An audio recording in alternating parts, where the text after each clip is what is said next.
Currently, Seoul has confined its future to a single person. Jang Shuan, the master of the Jungwa Guild, was fighting against a man amidst several fallen bodies. The people around couldn't believe that he was being defeated. Shin Kang-gu, the world's public enemy, said that now they were the only ones left. The man said that all of this was because of a meaningless fight he had started. Activating his ability, he said it was because of an evil like him. Smiling, the other man said it was a joke. He asked if he thought he was a messenger of justice. Shuan asked him how he dared to speak of justice. He shouted that he was fighting in the name of everyone, but even so, he was always in his way. He asked what the young man was if not an evil person. Everyone watching the fight started shouting the hero's name. Hearing the shouts, he became more confident. He said that as long as they cheered for him, he would not be defeated. Then, he attacked the young man. The attack went straight for him. Kang tried to protect himself. The energy ball caused an explosion that frightened everyone. Now kneeling, he saw the hero approaching. Amidst the smoke, only the two of them remained. Shin saw from a distance the silhouettes of the people celebrating his defeat. They shouted that they had always believed in the man. All in unison screamed to kill the enemy. Shuan said that not a single person wished for him to live. Using his ability, he said this would be his end. With speed, he launched a blast of energy at the young man who had not stood up. He was hit from far away, landing on the cracked ground. After that, the hero ascended. Smiling, he told the people that all his preparations had borne fruit, that now perfect freedom would descend upon the earth. People began to cry with happiness.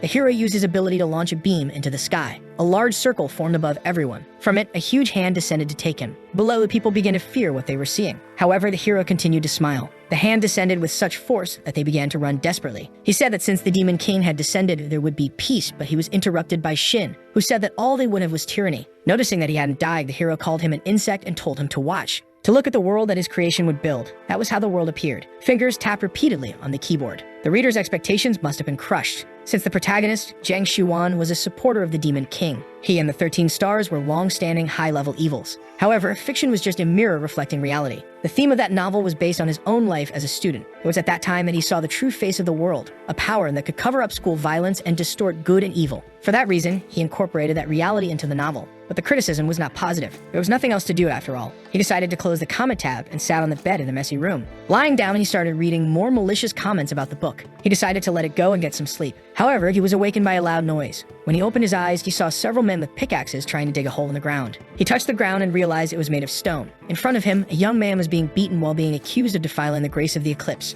Seeing the young man, he remembered someone from the past. He wondered why he was appearing in his dreams. A guard grabbed the young man by the collar and told him to get back to work because this was getting out of hand. He was about to punch his face when something caught everyone's attention. The guard turned his attention to the writer and started punching him while he wondered why a dream hurt so much. Another guard decided to intervene and they started arguing. Hearing everything, he wondered if this was really a dream because everything felt real. Leaving, the guard said he would choose him and give him a beating. In front of him, the boy who had been beaten asked if he was okay, calling him Kang-gu. Looking at his hands, he started to feel incredulous. He ran away and fell to his knees. With his hands on the ground, he began to feel mana flowing out of them. A massive amount of energy spread throughout the place. He had the power to absorb mana at will, which was congenital mana hypersensitivity. Placing his hand on his forehead, he saw his reflection mirrored in a puddle in front of him. That meant he was Shin Kang-gu. Laughing, he wondered why it had to be him with all the characters. If his colleague was alive, it meant he was 5 years before the end of the story. If he had possessed Jang Shuan, he would have been revered as the hero of that world. But at that pace, it would end with the descent of the Demon King. Only the lives of the Demon King's followers would be spared. He would have a pathetic death if he didn't change the ending. The good news was that he knew how to escape that place. As expected, after possessing someone, it was as if Shin Kang-gu's past and experiences were his own, despite still being at level 10 and without any constellation. After working for a while, he felt exhausted. His stamina was too low and he started to regret giving him mana hypersensitivity just because he was a villain. With a crystal in his hand and drawing his plan on the ground, he said it was the only way. His colleague appeared running, calling his name, and when he got closer, he asked if he was okay. Shin said he was fine, and the young man asked if he wanted a break. Smiling, Kang-gu said that if the guards allowed them to rest, they wouldn't have dragged him to that place. In the detention center created by the criminal organization Eclipse, novice hunters who could use mana were forced to work as slaves to mine mana stones. Turning to his colleague, he told him not to worry and to go mine the stones. To the young man's surprise, Shin said he was thinking of escaping, but he asked the other to forget about it and get back to work before the guards caught him. He told him not to do anything reckless, and the other agreed. Going back to work, he thought that he had done everything he could to warn him. That guy was the character he had created based on the boy he had met. He couldn't make any changes to the novel yet, for the sake of his escape. The men were working and carrying mana crystals. Looking to the side, he noticed that one of the guards had grabbed a young man. At the moment when they were paying attention to the novices, he had tried to escape. Another guard appeared, ordering everyone to watch, making the young man tremble. Grabbing his sword, he told them to see what happened to those who tried to flee. Then, in front of everyone, he struck the young man's stomach with his sword. All the boys were terrified by the scene. Angry, the guard kept hitting him, splattering everyone with blood. Shin started trembling with rage at what had happened. Seeing the body on the ground, he called him an idiot and said that he had warned him. The guard approached and told him to act like last time because there was no one there and he would kill him too. Kang-yu said he didn't care about the young man's death. He asked him to the bathroom because that was more important, leaving the guard confused. The guard sarcastically asked if the boy had wet his pants. Since Shin didn't answer, the man relented. Then he told him to follow. Arriving at the door, the guard said he had 1 minute. If he took longer than that, it would be his grave. The young man entered the place and saw several bodies on the ground. As he walked further into the bathroom, the guard was counting outside. A few seconds later, Kang found what he was looking for. At 49 seconds, he started drawing with blood on the ground. When only 18 seconds remained, he had already completed the symbol. A strong light began emanating from the drawing. Shin started reciting that he knew he was being watched, that he knew the entity went mad over tragedies, trials, and despair. Outside, the guard said the boy had 10 seconds left, so he should pull up his pants and come out. Turning to the symbol, he asked if it wasn't curious how someone of such a low level had summoned it. If it stayed a little longer, the entity would appear later, just like in the novel. To persuade him, the entity would say that waiting even one more moment would mean the end of the world he desired. Since he had become the entertainment it sought, he would use that to get a response to his summons. Shin said that he was the most efficient person to use the ability. As the light grew stronger, the boy smiled and said he knew it would appear. The main constellation that had made a contract with Shin Kang-yu in the novel was the Dimensional Plunderer. It called him insolent and said it would lend him power for a moment since he had caught its attention. Then it asked him to prove himself, and Shin told it to sit back and watch. Outside, the guard started pounding on the door. He managed to break it down and shouted, asking if the boy was joking. However, when he looked around, he noticed that no one was there. A lot of dust could be seen and a silhouette within it frightened him. Shin gained power through the constellation. He quickly rushed toward the guard, but he disappeared just as the guard tried to grab him. The guard looked behind but only saw the door. He said the boy wasn't there, but then Shin appeared behind him. Using an iron rod, he struck the guard's neck. When the man realized what had happened, he started cursing him. He started to ask something but began to stutter. Quickly, Shin pulled the iron rod from the other's neck. The man fell to the ground instantly. Looking at him, the young man thanked him, because it was thanks to him that he had decided to leave that place. The constellation said that Shin was interesting and sealed the contract. With that, Kang managed to avenge the young man. He grabbed the knife and placed it in the compartment he had taken from the guard. The system notified him that a weapon had been registered. From now on, he would never look back. When night fell, Shin began to prepare. Grabbing gasoline canisters, he started pouring them everywhere. To escape, he first needed to get a second-class guard uniform. The second step was to set the criminals on fire. Then he needed to escape through none other than the front gate. The other guards started running due to the increasing fire. They wondered who had done that and called for the firefighters. One of them shouted for everyone to follow the instructions and head to the crematorium. Everyone boarded a van and left quickly. Looking at the second-class guard, Shin called his attention. He asked if he had replaced the guard who was in charge of them. He said yes because someone had escaped from Building 18. He said the fugitive had run toward the northwest fence of the building. Then he asked why they hadn't left yet. Nervously, he began to accelerate the van. The path leading northwest from the fence he mentioned was Chungmyeon Mountain. At first glance, it seemed like a good escape route since it was dark, unguarded, and complicated. However, in reality, it was full of traps set by Eclipse, making it the most dangerous route. Shin would use that information to escape. He told the other guards they would catch the fugitive on the escape route,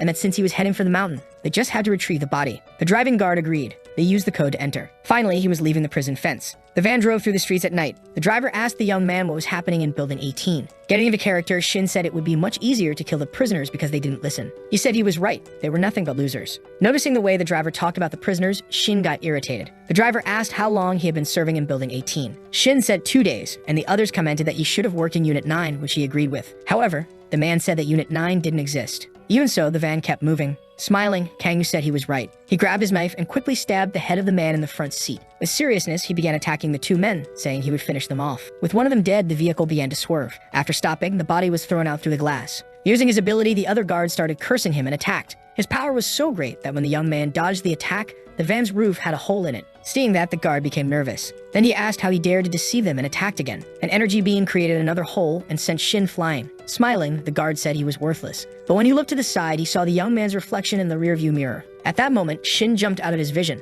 In the same instant, Kang appeared beside him, using his sword to slash his neck before he could retaliate. They stared at each other as the young man pulled the sword out. The guard's body was thrown out of the window. Shin started feeling sick because he had used too much mana. When he looked to the side, he saw a strong light coming toward him. A car was approaching. He hadn't expected them to be patrolling and smiled, saying that he would have more obstacles. Taking advantage of his location, the young man descended the slope to escape. After falling for a while, he reached the ground. Even so, man approached, saying he couldn't believe he had managed to kill 2 guards and escape. He was holding an axe and called him a worm. The red mark above his head indicated that he had a contract with a constellation. Shin wondered what his power was. His constellation was the Competent Connector, which had the ability to track mana. It was with that ability that he had found him so easily. Smiling, Kang said that was great, leaving the other man confused. He could see the constellation the man was contracted with and the red mark above his head for a reason. By killing another hunter, he could plunder their contracted constellation. The system informed him that he could loot the young man. Reading that with a smile, he thought that he could use the constellation loot for the first time. If he had made a contract with a constellation, it meant he was at level 100, so he had to avoid a direct fight. Then he started running, deciding to lure him in an attack. Smiling, his opponent called him an inferior worm. A movement was seen in a bush. The man told him to do his best to hide, because he could see everything that was hidden with his eyes. In the middle of the forest, the man began to search for him. Using his ability to scan between the trees, he wondered where he was hiding. Looking more closely, infrared detected someone behind a tree. Running towards it and throwing his axe in the tree's direction, he shouted that he had found him. When he got closer, he saw that the entire tree had been cut down and there was no one there. He wondered where he had gone. His question was answered when he noticed something that terrified him. Below him, Shin used his sword to strike directly at his neck. He couldn't believe that someone fighting in close combat would throw away his weapon. Finishing the cut, Shin said it was his own fault for underestimating an opponent. The system issued a notification stating that he had killed the target and acquired the contract with the competent connector. This contract was under the control of the Dimensional Plunderer and could only be ended through extinction or contract termination. All of his abilities now belonged to Shin. He began reading about the skills he had gained. After reading, he was satisfied with what he had obtained. Using magvision, he searched for more pursuers nearby. At that moment, he covered his mouth because he started feeling sick. Falling to his knees on the ground, he looked at his hands and saw that he was coughing up blood. Worried, he wondered if it was due to excessive strain. To hide his tracks from the man, he had suppressed his mana hypersensitivity and concealed himself. He had poured all of his mana into a stone. If he had left it as it was, it would have explosively absorbed all the surrounding mana. So he had to immediately suppress his mana hypersensitivity and throw the stone away. Thanks to that, he managed to lure him in and kill him. But to get close, he had to use short-distance teleportation.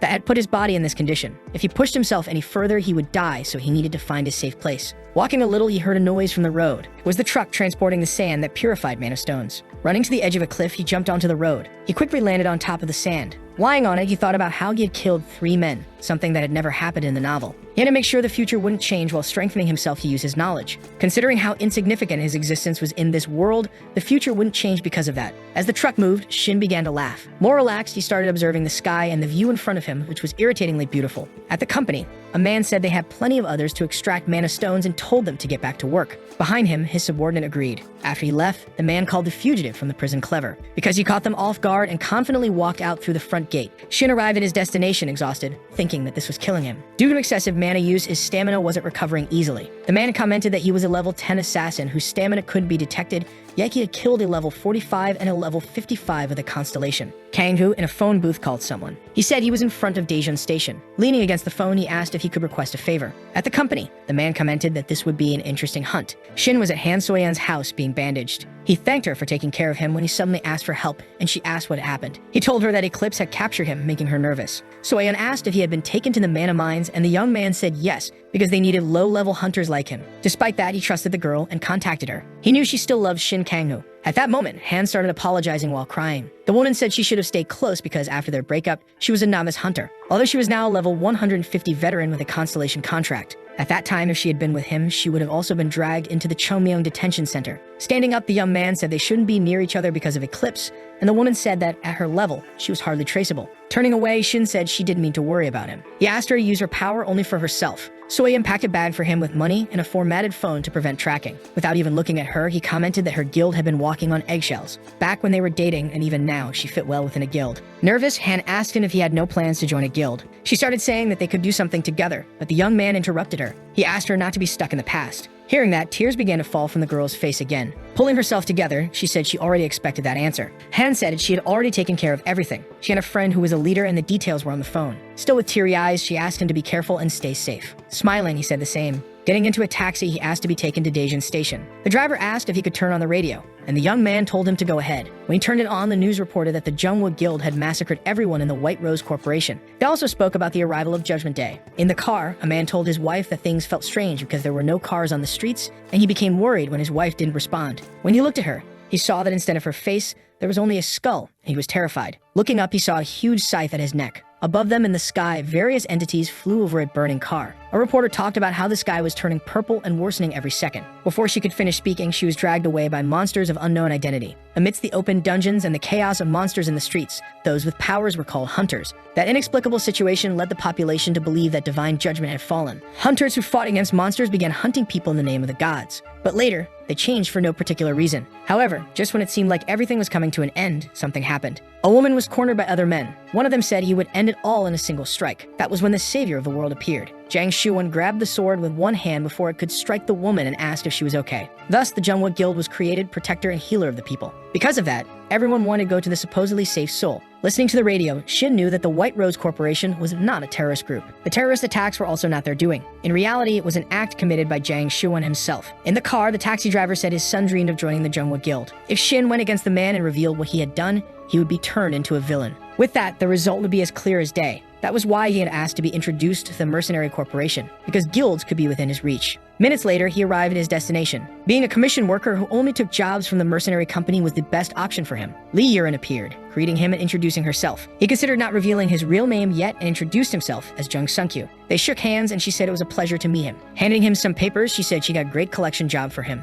Shin said he preferred the difficult ones first, those that offered good rewards. Erin commented that she had heard he was level 10, and the young man confirmed it. Hearing that, the woman burst into loud laughter. Wiping her tears, she said it was hilarious. Releasing a threatening aura, she asked if he wanted her to clean up a corpse. He asked if being a mercenary wasn't about having the necessary skills regardless of level. Lee Yurin was a mage and buff supporter who had a contract with a high-tier constellation, a character he had created to one day face the 13 stars. Shin knew he had to earn her trust. He asked her if she wasn't a mercenary. The woman said that reality and spirit were different things. Walking past her, he commented that truth and prejudice were as well. Smiling, Lee decided to make an exception and asked to see his abilities. Thus, the two stood face to face. Activating her ability, Yurin said she would judge only one thing, whether he could avoid her power. The only thing she wanted to know was if he could protect his body and dodge attacks to create opportunities for a counterattack. She began creating mist puppets capable of tracking even in distant places, an ability called Tracking Fog. Since it wasn't an offensive ability, he wouldn't die if he got hit, but he needed to dodge to stand the test. Prepared, he shouted for them to begin. The woman launched the tracking fog in his direction. A wave of energy formed as soon as it hit something. However, she couldn't see clearly what happened.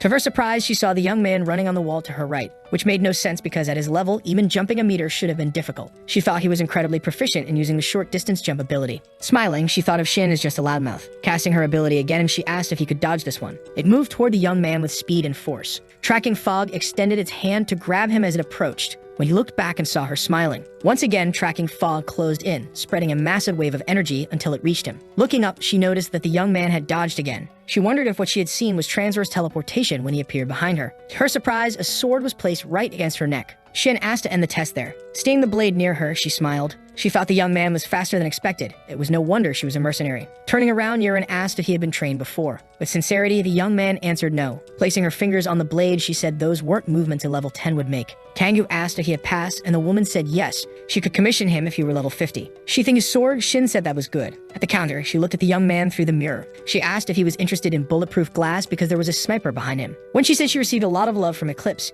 he understood that it was a territorial war. Unfolding a paper, she said it was a commission to track down a wanted criminal. She handed it to him, saying it would be very useful for him. In the abandoned ruins was Kim Mukien, a level 50 mage with a request to retrieve the third-class Vastero shoes. Reading the details, Shin asked if he needed to bring him back alive. Yurin said he could kill him on the spot because he had caused the deaths of many civilians and that the security agency would appreciate it. Happily, he said he would start immediately. She said it wouldn't be easy since the man could be hiding. The place was large, but for him, it wasn't a dungeon too difficult to track. Kangyu had used that place as a hideout in the novel, and there were useful intermediate bosses there. Noticing the movement around him, he said they were there. So Shin began by cutting his hand with the sword. The blood that splattered from the cut triggered the instincts of the rabbits that were watching him. They all rushed toward him. He used short-distance teleportation and all his abilities to attack and eliminate them. Finally, he used transverse teleportation and the leap ability. Behind him, all the creatures lay fallen. Yurin requested that he retrieve the commissioned item and do whatever he wanted with the rest. Behind him, a man appeared with 2 swords in his hands. When asked what he wanted as a reward, Shin said he wanted a dungeon attack license for those with multiple bosses.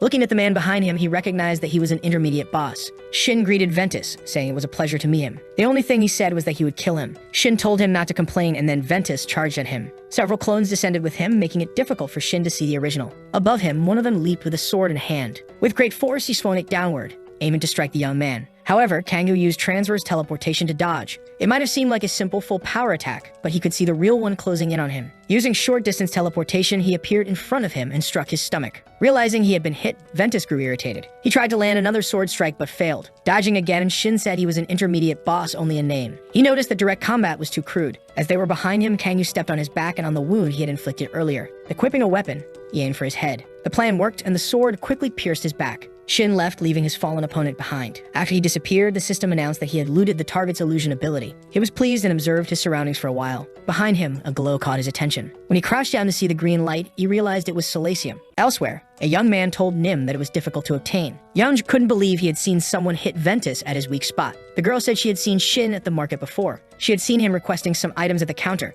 It seemed like he was about to hunt monsters in dungeons and farm. While watching him, the young man said he seemed like a skilled assassin and that he had never seen him there before. Another person thought Shin shouldn't be in that dungeon, and the girl said the young man was no match for him. He asked if they could drag him to where they were, but Youngji said it wasn't necessary. It would be easier to let him do all the work and then loot him afterward. Smiling, she said that was just what she expected from him and that they only needed to wait. Kangmu distributed his resistance points, but since controlling mana hypersensitivity was possible, he could put everything into resistance. He was finally starting to feel a little alive. Silesium had a calming and analgesic effect and was an effervescent suppressant for mana hypersensitivity. It was difficult to find in a normal dungeon, and since it grew naturally, it was hard to mass produce. However, there was only one person in the country who knew how to cultivate it, and she was at Ground Zero. The place was once considered a demilitarized zone in the past and was far from there. If his hypersensitivity had gotten the best of him during the fight, he would have died in the blink of an eye. Leaving the area, he said that what he needed most at the moment was money. Aaron said that a year ago the calls weren't bad, but they were only getting worse. The person on the other end said they were under Eclipse's influence and that things could get even worse, making her anxious. He said it seemed like she was going through a tough time after getting involved with Eclipse's people. Looking into the car mirror, the woman said she was fine. She had gotten used to always keeping her eyes on her back. Accelerating the car as much as she could, she heard the voice ask if she had a hunter to recommend, because they were extremely short on personnel. As Yeren rushed through alleys, the person said they couldn't resist getting in touch with her. She started by saying she didn't know. Shuwon heard her say she wasn't sure if she could recommend a hunter who would suit him. But the one she was considering needed a little more time, and she didn't want to make premature conclusions about him. He said her recommendations had never been wrong, that it was unfortunate they had lost so many due to unfortunate incidents. Aaron commented that it was in the past and he shouldn't worry about it. She would observe the candidate, and if he was approved, she would let him know. Then she asked if the man had any useful information for her. He said he had managed to obtain some insider information about a certain crime syndicate. That soon she would receive a secure email about the case, and she thanked him. Smiling, Shuwon said it was nothing and that he could help her with that kind of information whenever she needed it. The Jungwook Guild really needed a lot of talent. Looking at the last person she sent, tied up, he told her to send someone better. He would treat them the best way possible. She asked God how she could even think about recommending someone who had just received their first commission. Elsewhere, Shin was fighting against Ibria, an intermediate boss. He threw his sword at the entity, and it got stuck in its leg. His opponent used its claws to attack, trying to grab him using its abduction ability. However, it passed straight through his body and grabbed the stones behind him instead.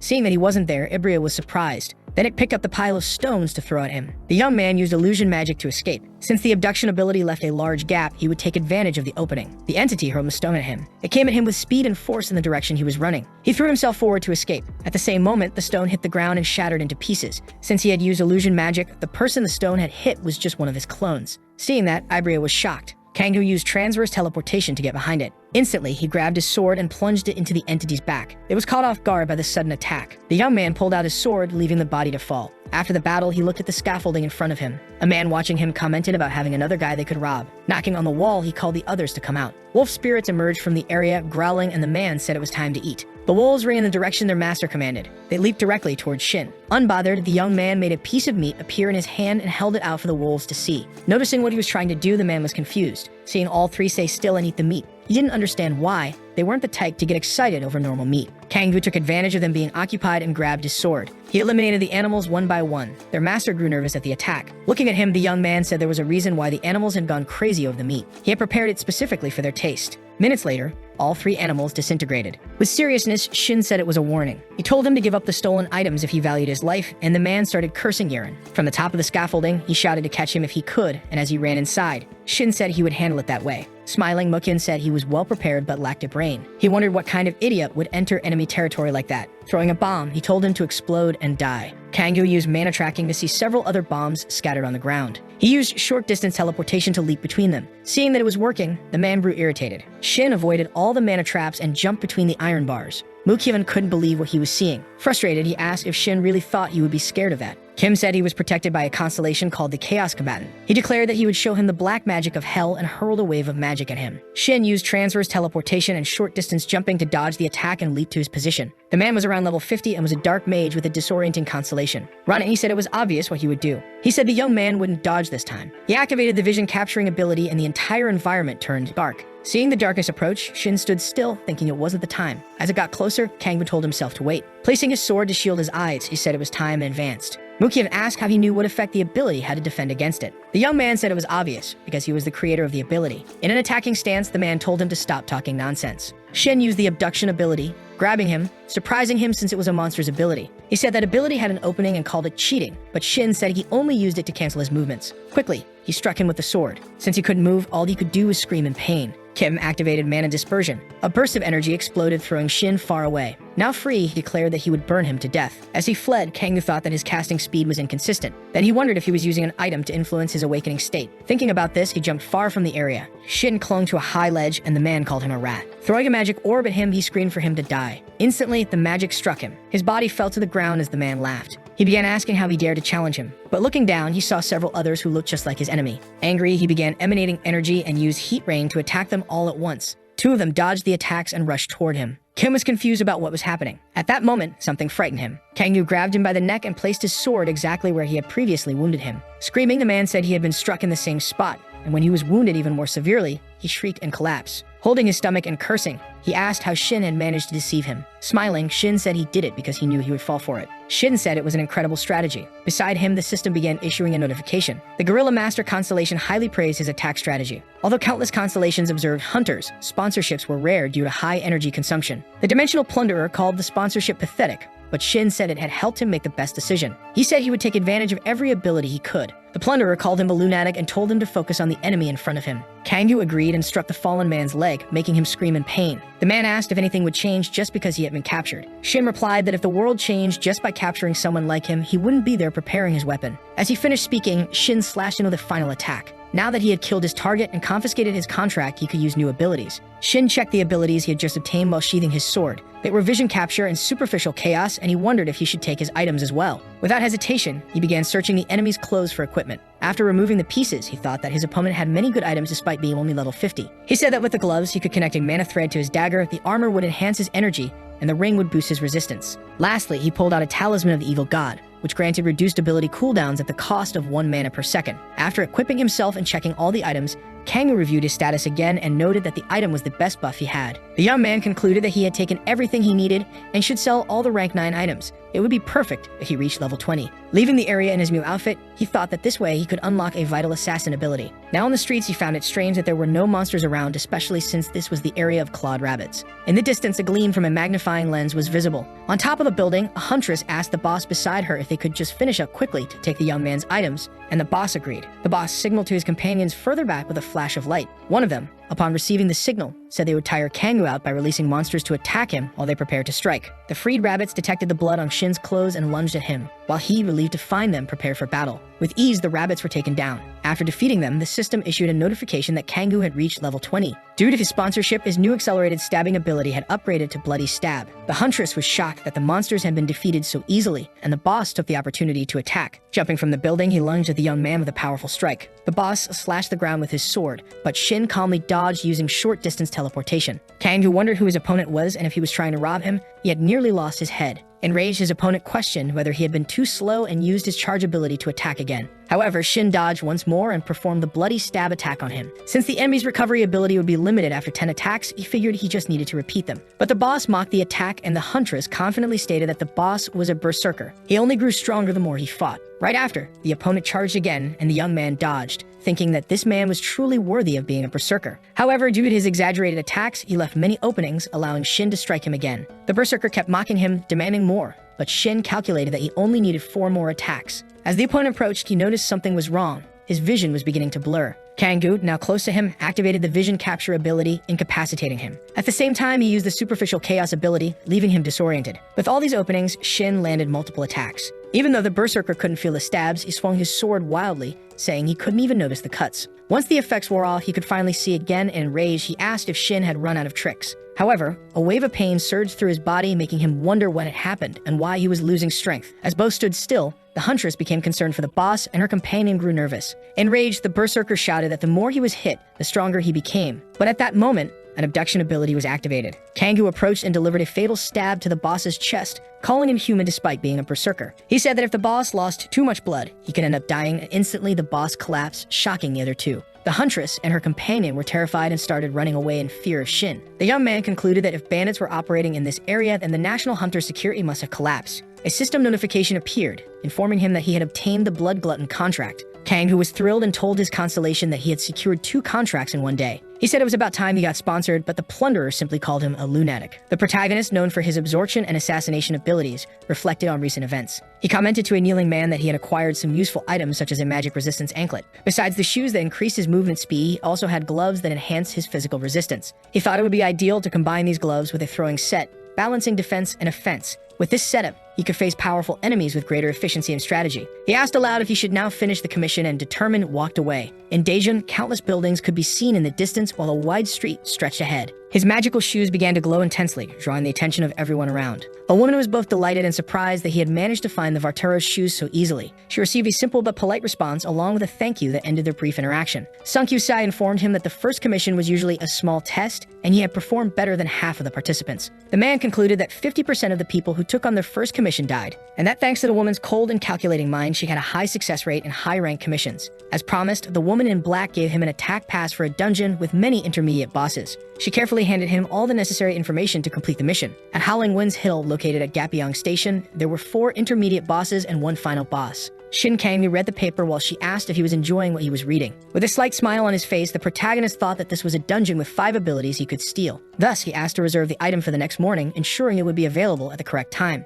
Continuing the conversation, the man still questioned whether she really intended to buy it, showing curiosity about her decision. Kim Mukyeon had indeed taken many items, and soon she saw the opportunity for a good deal. They began discussing the possibility of a new mission, carefully evaluating the details. The protagonist pointed to the image of a man printed on the papers he had been given. His name was Hugh Jungtae, and he had committed crimes such as stealing national artifacts and committing physical assaults. Sung Kyu-sai stated that it would be difficult to find his base since the man did not make many public appearances. However, that wasn't a problem since there was a way to track him down. After selling the items he didn't need, he had already earned 250 million won. While making a call, he was concerned about increasing his security using the money he had gathered. A person on the other end answered, asking who was calling. Without hesitation, the protagonist stated that he wanted to buy 10 Silasiums and that the location was Yongsan Station. A mustached man responded, confirming that he understood the agreement and quickly hung up. After ending the call, he reflected that there was still time before the dungeon raid. He decided to grab a drink and gather some information at Club Hades. A fierce fight between 2 men broke out, drawing the attention of everyone around. The man with long brown hair was severely injured and started screaming.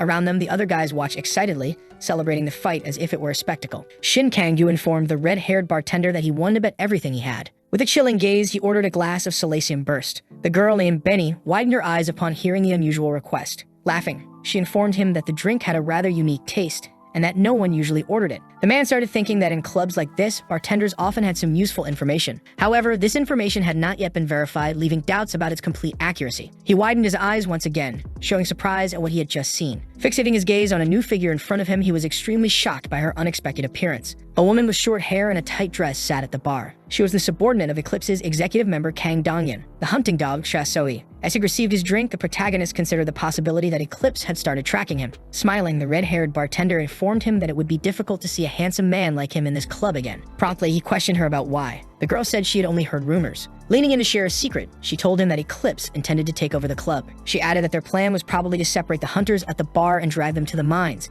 a typical human trafficking strategy used by Eclipse. With this, it became more evident to him why Chaesoi was there. He assumed the best decision was to leave that dangerous place as soon as possible. Startled, both the bartender and the protagonist quickly turned around, trying to understand what was happening. He realized that something had gone terribly wrong and began showing clear signs of nervousness. A gang of men dressed in black carrying weapons suddenly stormed into the club. Everyone stared at them until someone asked if they were Eclipse. The bartender ran away in fear, and the men grew irritated at the gang's arrival. With a twisted grin, one of them warned everyone to be careful with what they did next. Panic spread as people began to flee, initiating a frantic fight with the club's patrons. A man in a suit tried to defend himself while sweating profusely, showing great nervousness and fear. In desperation, he lunged at one of the men in black, using all the strength he had. The sound of clashing weapons echoed through the room, growing louder by the second. A man wearing glasses raised an eyebrow as he heard something strange. Shin Kang-yu stood in front of him, staring at him intently. With an axe in hand, he asked the protagonist if he wanted to die. But Shin was much faster and delivered an attack using transverse teleportation. Completely lost, the enemy couldn't understand what had just happened. He didn't even realize the moment he was attacked swiftly and completely unexpectedly.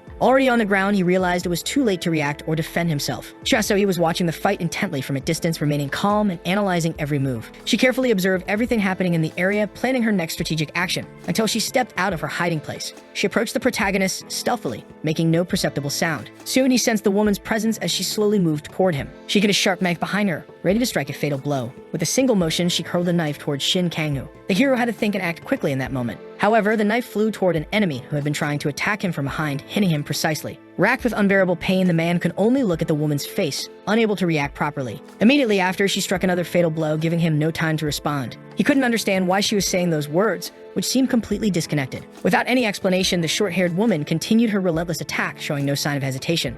She fought tirelessly against anyone who dared to approach, driven by unshakable determination. Not even the warrior could understand what was happening there. The woman stated that she had never seen him before, but something about him caught her attention, and she asked which guild he belonged to. With a serious tone, he retorted that he didn't like being tied down to any place. Smiling, she asked if they could talk business, and he agreed. More armed men appeared to fight against them. None of them understood why the investigator was attacking, completely changing their plans. Her gaze was overwhelming, but she continued fighting them all. The men were already terrified by everything the woman was doing, unable to react properly. With a firm and authoritative voice, she ordered the men in black to advance and attack without hesitation. In complete desperation and confusion, they didn't know how to respond to the rapidly escalating chaos. With no other option, they charged toward the two, calmly waited, weapons drawn and ready to strike. Shin Kang-woo was beginning to understand that this was all part of her plan. He started wondering if the woman was just trying to test his abilities. Determined, he decided to play along with her game and attack the fighters with swift and precise movements. The protagonist revealed one of his special abilities, using it with extreme speed and efficiency. The attacks kept coming from all directions, making the environment increasingly chaotic and dangerous. One of the men managed to disarm the hero. This was the perfect chance to take him down right there.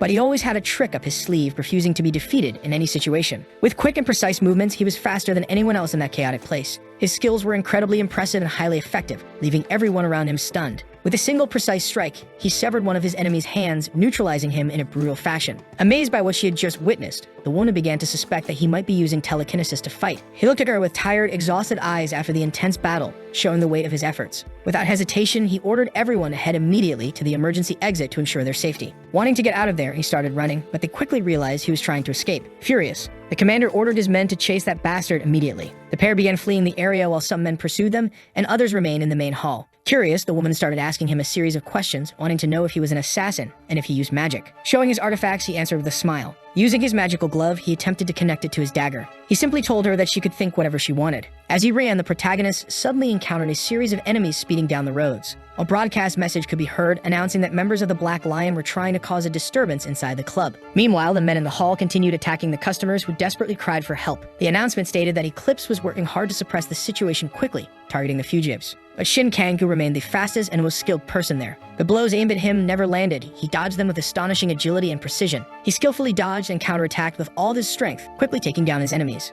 A new notification appeared before the protagonist, and he couldn't immediately understand its meaning. He had received an unexpected sponsorship from a constellation, recognizing his acts of justice during the intense battle. A soldier tried to strike him with 2 knives, but he laughed, showing how ridiculous it all was. He threw a knife toward the man's forehead, who couldn't even defend himself. The woman began deeply reflecting on the idea of justice that he had mentioned. She questioned whether justice truly existed in this cruel world full of inequality and conflict. However, the protagonist didn't care about that. He was focused only on his immediate objectives. The soldiers took their attack positions, saying they would repay the sponsor. An axe was violently hurled. It struck the wall with full force, creating an impact that echoed throughout the space. Shin Kang-woo seized the moment and used the wall as support to perform his strategic leap. He advanced toward the man at the top of the stairs, using all his available resources. The leap, though short in distance, was devastating and managed to take down 3 enemies at once. After landing the strike, he dropped to his knees, feeling the weight of his physical exertion. The sound of short-distance jumps echoed nearby. So he pulled a knife from one of the fallen men. She had already expected this fatal outcome. Meanwhile, Shin Kang-woo kept running, kicking open every door in his path. He spotted her in the distance, signaling the safe route ahead. Happy and relieved, the girl celebrated, believing that her eyes had correctly identified the right direction. Outside, the stars shone intensely in the dark sky, illuminating the silent and cold night. Together, the two finally escaped the club, leaving behind the chaos and danger. Eclipse's soldiers were still searching for the 2 fugitives. Hidden, they waited for the right moment to act. The woman suggested that he work somewhere freer than a guild. With her penetrating gaze, she assured him that the pay would be excellent, while handing him a card. The hero replied that he would contact her after dealing with some more urgent matters. With that, he turned his back and continued alone into the darkness. The subordinate remained exactly where she was, awaiting new orders or instructions to act immediately. She answered a call from her master, who was seeking her for an extremely important discussion. Observing some prisoners, she calmly reported that everything had been taken care of in that place and there were no more issues. She asked the master if he wanted her to investigate someone. He only needed to say the name, but location would be the Chungmyeong Detention Center. And the person to be investigated was none other than Shin Kang-woo. At a train station, countless people were boarding, disembarking, and walking across the platform. Someone descended the train stairs wearing black shoes and tight pants. It was Shin Kangoo who concluded that he wasn't yet wanted, judging by Chae-Soi's reaction. But the right move would be to leave Daejin as a precaution. Eclipse was expanding its influence and had been closely monitoring the trains heading to Gapyeong. The safest option for him was to go through Yongsan Station.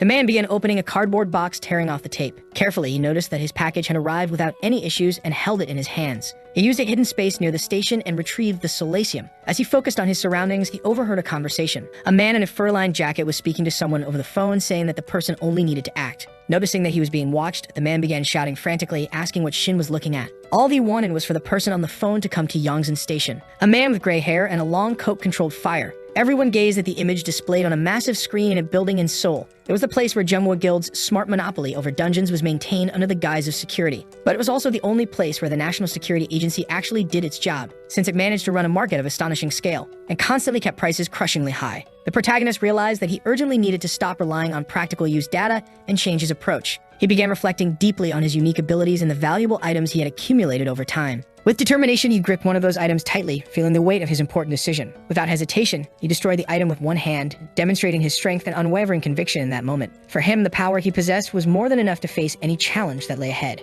The speed of resistance recovery would be doubled when out of combat for more than 30 minutes. Unlike other hunters, he didn't have to worry about mana, as he possessed unique and special abilities. Holding a dagger firmly in his hands, the man began walking calmly through the deserted streets of the city. Suddenly, he was startled by something unexpected, stopping immediately to try to understand what was happening. There was a family walking peacefully in front of him, while the child asked to eat chicken at night. The mother smiled, affirming that yes, and that the National Security Agency and the Jungwoo Guild would protect them. Shin Kang-hoo watched that scene unfolding in front of him. He reflected that it was truly the epitome of blind faith as he walked in the opposite direction of the family. A noise caught his attention, and he turned around. It was criminals who had attacked the family and were trying to capture the child, while the father begged them to let him go. The boy was visibly scared, but the hooded man had no intention of satisfying his pleas. The people around began calling for help from the National Security Agency, fearing the worst at that moment. Shin Kang-gu was already completely prepared to attack those idiots, even in broad daylight. He appeared suddenly, stating that he would show sincerity to the hooded man, leaving everyone around surprised. Their eyes widened spontaneously upon seeing someone unexpected approaching, completely changing the course of the situation. The criminals spotted Choi Won-hyun in the distance and were visibly frightened, realizing that the situation had changed.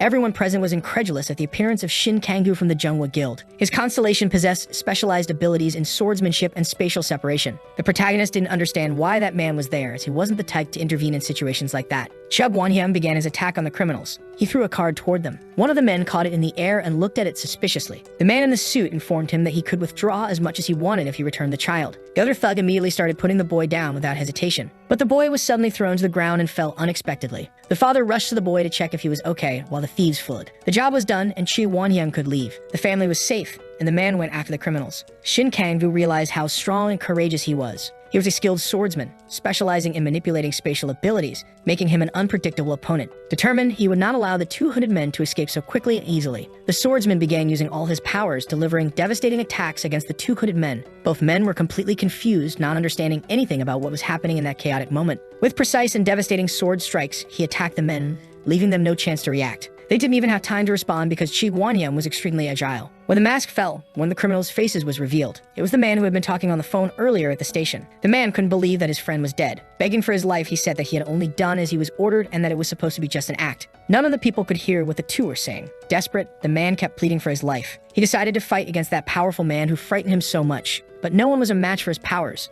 Thus, Choi Won-hyun finished off the second criminal and walked away, informing the people that they were safe now. It was something the hero had already expected. He used external hunters to increase public confidence in the Jungwoo Guild and create a pretext to monopolize the rights. People thanked him while the protagonist walked away, thinking that the opportunities attributed to Choi Won-hyun would all be his later. With a notebook in hand, a sincere apology was heard. The man extended a sheet with all the information about the fugitive prisoner mentioned by the woman. Without missing any details, she began to read the received file. Page by page, she devoured all the content in the material. Shin Kang-gu approached two men in a forest. One of them recognized him immediately. The protagonist's file was in Chae-Soi's hands. She smiled, saying that the person in the photo looked quite familiar. The hero stated that it was time and asked to enter the portal. The guard informed that the dungeon initialization was complete. However, the sentinel remembered that Shin Kang-gu had said he was level 20. That was clearly below the recommended level, making the situation more dangerous than initially expected. They asked the protagonist if he would really be okay, considering the difficulties he would face at that moment. He began to reflect that it was absolutely necessary to level up to achieve his future goals. The minimum goal set was to reach level 50, something that would require a lot of effort and dedication. He needed to level up quickly,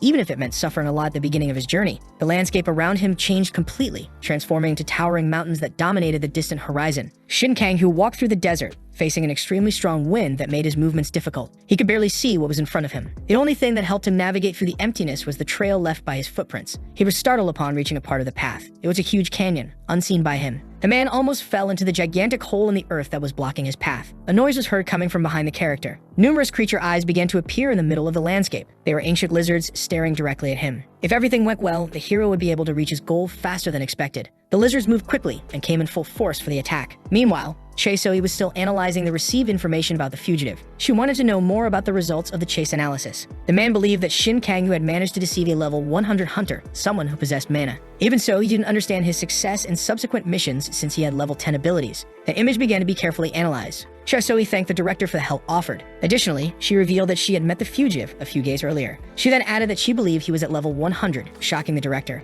Thus, he didn't understand the information he had been given, finding it completely useless. Since the researchers had not even been able to comprehend the character's level, back in the mountains, the hero continued using his abilities to defend himself. The lizards attacked, but his powers were more sophisticated. The dagger struck one of them precisely. His aim was at the creature's stomachs as expected. Using the magic glove, he reflected that it would take an eternity to finish them all. He pulled his blood-stained weapon from the animal's belly, preparing to continue the fight without hesitation. With a precise and devastating strike, he destroyed many of them at once, impressing with his strength. The protagonist made quick calculations, analyzing which enemies had not yet been injured and planning his next move. Only 2 of them remained, so he wasted no time and attacked them in sequence, finishing them off quickly. The creatures lay on the ground while he boasted about his achievement with a confident smile. With a flick of his finger, he provoked the remaining creatures, calling them to battle without showing fear. Crawling slowly with eyes as red as shining rubies, the monsters approached, ready to attack again. There were many enemies against just one person, but he remained firm, determined to defeat them all without retreating. Something to be careful about when hunting monsters is damage. Even if the monster dies, if you were not able to cause damage, the system considers that the hunter did not hunt the monster. But if you manage to injure the monster even just a little,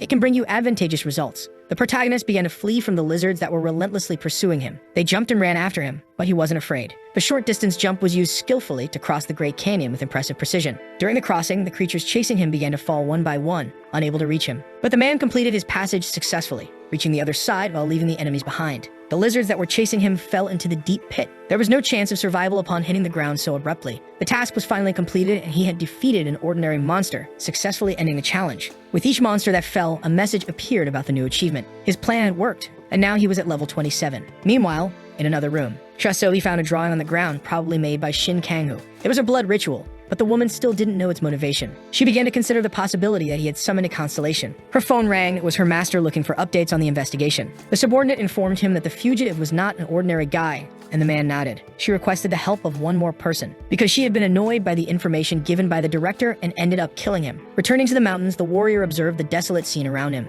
The defeated animals lay on the ground, evidencing the intensity of the recent battle. He held a stone in his hands, analyzing it carefully as he reflected on the past. He remembered the difficult times in mining when he faced daily challenges to survive and prosper. At that stage of the game, Chae-Soi should already know that he is the fugitive. Even so, he refused to be caught so easily. A gigantic fire-shaped figure appeared behind the protagonist, illuminating the surroundings. Walking calmly, the creature tried to approach him with long strides and threatening movements. He noticed the monster and, with a confident smile, informed it that he had been expecting it. Wielding his dagger, he emphasized that it was his first ability. The two stood face to face in the middle of the mountains. A hooded man prepared his bow and arrow. The creature was seen defeated in the water. Shin Kang-yu had achieved another feat in his journey. A notification appeared confirming that he had completed the ability. Now he would be able to imbue the fire element into all his weapons. From above, the man couldn't believe how quickly he had hunted down an intermediate boss. His hunting style seemed very refined. He used all his combat abilities to guide the fire humanoid to the oasis. The use of illusion magic served to deceive it. That hero really didn't behave like someone of his lower level, the observer thought. Thus, it was no surprise that the captain was so interested in him. The command to follow him had come from her. The guard was supposed to follow him wherever he went. That's why he had memorized the warrior's face. The captain informed him that his test results were very good, but his low level was her real concern. She wanted the man to help Shin Kang-yu if he was ever in danger, and he should explain to him the advantages of teamwork when necessary. The warrior would be of great help to the Blue Eyes if he helped them grow a little. Continuing his surveillance, he decided to follow him a little longer. A dagger was thrown from a long distance. It struck a protective shield with precision. The shield began to break after the impact. The protagonist realized that their defense was robust. One of them was an intermediate rear defense boss. Another was an intermediate side defense boss. And the third was an intermediate front defense boss. The three were inside this protective shield, effectively doing the work of 3 people, working as a team, covering each other. This reminded him of Lee Yaren's words. He had said he would get in touch after dealing with Hyojumtae. The woman asked him to wait a little. She offered him a full-time job. Thoughtful, he glanced at her from the corner of his eye without answering the question. Smiling, he said he gave the impression of being tied down to some group and that he didn't like sharing things. Returning to the fight, the hero made a short distance jump. He carefully approached the glowing blue shield, analyzing every detail before making his move. He started running around the giant sphere, tracing a strategic plan to attack the target.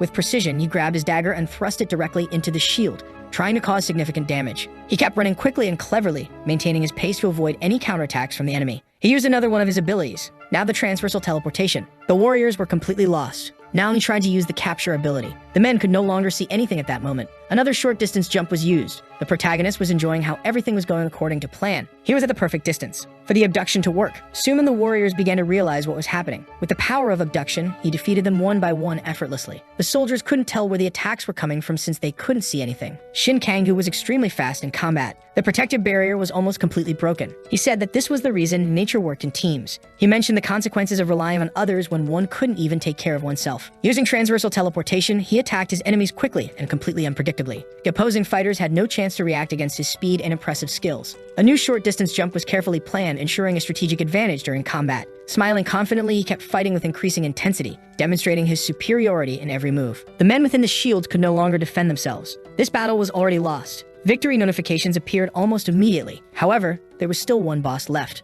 and he wanted to attack him with all his power, but the man was already prepared for the moment. It was one against the other, face to face. The protagonist raised his dagger, striking precisely. In that way, he was able to land multiple attacks on his opponent. With his fist raised high, the enemy attempted to land one last desperate blow against the protagonist. However, the illusion magic ability completely confused him, leaving him vulnerable and unable to react properly. There was absolutely no chance of survival for the soldier, who was now completely at the mercy of the attack. The fatal blow was about to happen, ending the battle quickly and decisively for the protagonist. There was no longer enough defense to protect him. The enemy had no chance left. He fell to the ground with a dagger in his chest, and Shin Kangoo reached level 29. Another achievement for the hero, who remained undefeated. The side, rear, and front defense abilities were combined to create the protective barrier ability. This combination was very interesting for the hunter, and certainly very useful on his journey. The hooded man was still watching him from afar, fascinated by his abilities and agreeing that he might not need a team. In reality, it was still too early to determine that. The observer would only be sure of this fact when he saw him attempt to defeat the main boss. Shin Kangoo was already facing his next opponent, and the man following him was there at all times, observing him in battle,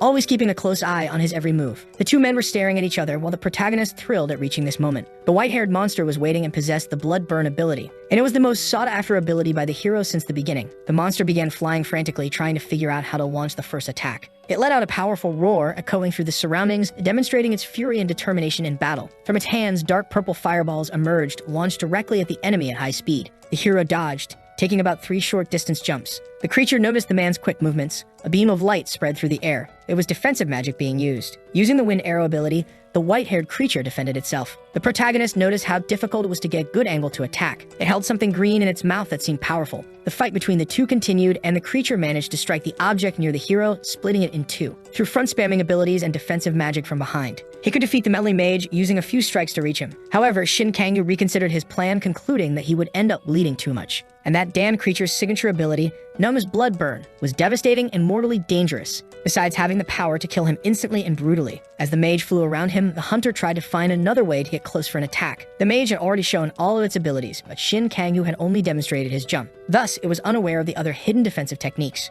Under that red sky, the battle continued. The observer made comments about the fight, saying that neither the monster nor the man had managed to land decent blows. He realized that the hero was still looking for his opponent's weakness. The mage's magic was becoming increasingly deadly and dangerous. That creature seemed very irritated with the fight, activating its red, terrifying gaze. Noticing his opponent's irritation, the blue-haired boy started to toy with him. It was the perfect time for his attack. He would show everything he had been holding back. He made several short-distance jumps to get even closer to the mage flying in the skies. With an intimidating gaze, he was already close enough to complete another mission. He was now within the necessary range. The mage didn't even have time to notice the boy beside him. Its white hair stood on end upon realizing how this boy could defeat it, and it cast a spell. Shin Kangoo's plan had not yet been completed. The fight was intensifying, and more power explosions erupted around the observer, who took cover behind the rocks. It was time to use universal teleportation to attack the mage from behind. He glanced to the side and saw that the character was already beside him. Smiling wickedly, the mage wanted to attack the hero with all his magic. An intense explosion of dark purple energy filled the air. But it was too soon for the mage to rejoice in his incredible feats. The protagonist positioned one of his hands and used the protective barrier ability he had acquired earlier to defend himself from the intense attack. He also made use of the fire imbuing ability and delivered a devastating strike to the mage's back, making him fall to the ground while screaming in pain. Shin Kangoo's gaze was overwhelming as he observed his victory. Burning relentlessly, the mage was engulfed in intense flames. Defeating the enemy, he concluded that the ability wasn't so bad after all.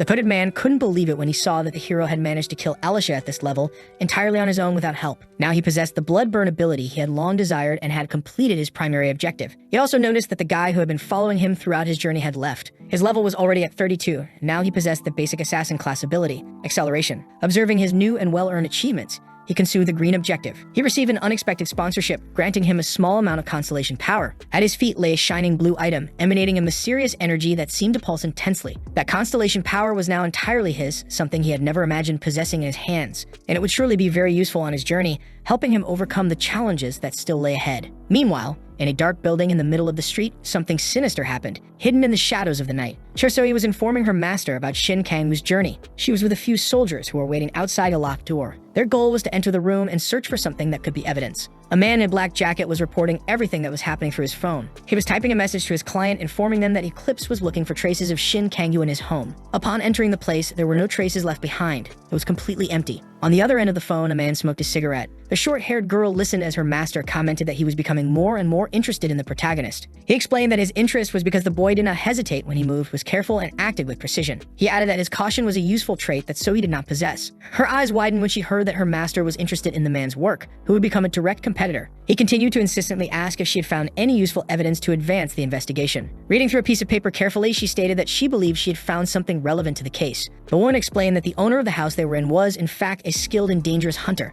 A character observed the movement from the other side of the street without approaching. Leaving the place in complete disarray, the gang left satisfied with the clues they had found that day. Leaving the mountains, the hero reflected on the blood burn ability he had stolen. Additionally, selling the received green magic stone earned him 50 million won. He also obtained a ring that increased the bleeding effect and a skill book, which he decided to keep. They heard a noise seemingly coming from his phone. Now that he was farther from the dungeon, his phone was starting to regain signal. He checked the messages he had received while inside the dungeon, informing him that Eclipse was investigating him. He celebrated the warning with a wide grin, clearly showing his satisfaction. Thinking of Chasoi, he noted how incredibly fast and efficient she was in investigations. After reading the messages, Shin Kangwoo remembered Han Soyeon. He confirmed that this was the informative power of the Flower Guild or listeners, as expected. He concluded that Eclipse had noticed his movements and would soon search for Li Yeren. He knew that woman had no reason to protect him because he had refused her partnership. He was just a businessman. Despite that, the blue eyes were at odds with Eclipse due to the city of Daejeon. He decided that he would go after Hyo Jungtae. Calmly, he boarded the train without any luggage. He reflected that help would be necessary for this job and that he should find that person before anything else. A red-haired character observed the brick building. Scratching his head, he wondered if he would be able to catch Hyo Jungtae at this pace. He spoke to a man smoking a cigarette and warned him to stop with his plans. The man in the suit informed him that the Yangpyeong incident was outside his jurisdiction. The character's eyebrow twitched, showing his contained anger as he stared at the building ahead. That building was the last registered home where he had lived, carrying memories that now seemed distant and painful. Step by step, the man climbed the stairs slowly, each step echoing the heavy silence that filled the air. He was already at the top of the stairs when he knocked on the door forcefully, determined to face whatever awaited him. A light-haired character appeared, asking who was knocking. The red-bearded man questioned him about Hyo Jungtae, but he seemed not to know him. Only one person lived in that apartment, and it was that very boy. Looking inside the house, the man in the coat noticed a weapon on the kitchen counter. Promptly, he asked the boy if he was a hunter. The boy turned almost instantly to observe his weapon. He explained that he had a weapon because the current world was very dangerous, and he was sure that everyone had one at home. Ashamed, the character apologizes for the inconvenience and the boy closes the door. That was not the place he was looking for, but he decided to continue his relentless search. Meanwhile, the gun was quickly grasped by the boy in the apartment. Smiling confidently, he opened the door again as if he already knew the outcome. Without hesitation, he aimed directly at the redhead's back, ready to attack immediately. The redhead quickly noticed the movement and drew his long sword to defend himself from the imminent danger. Advancing with his skills, the man was much faster. He struck the boy's hand that was holding the pistol. Surprised by the discovery, he realized that the boy was a shooter. Entering the apartment, he chased after the blonde boy. He violently kicked his back and made him fall to the ground, screaming in pain. Aiming to instill fear, he placed his long sword close to the boy's head. He ordered him to tell everything about Hyo Jungtae. The boy revealed that he had seen him only once due to a commission, where he stated that he would kill anyone who came looking for him. He also knew that Jungtae was hiding alone and discreetly, supported by someone terrifying. With his swords at the enemy's neck, the redhead asked about the revealed information. Now outside the building, the man wondered if this was the reason the Yangpyeong investigation was halted. His gaze shifted to a noise in the street. He saw some people approaching them. 3 guards from the Seoul National Security Agency were patrolling the area, alert to any movement. Not wanting to be spotted, he quickly hid behind a wall, trying to avoid any direct confrontation. The three men walked slowly, scanning the area while looking for a specific place to investigate further. Revealing his eyes for a moment, the red-haired man hesitated on how to hide from them completely. Suddenly, a blue-haired character appeared at the scene, approaching the officers to talk.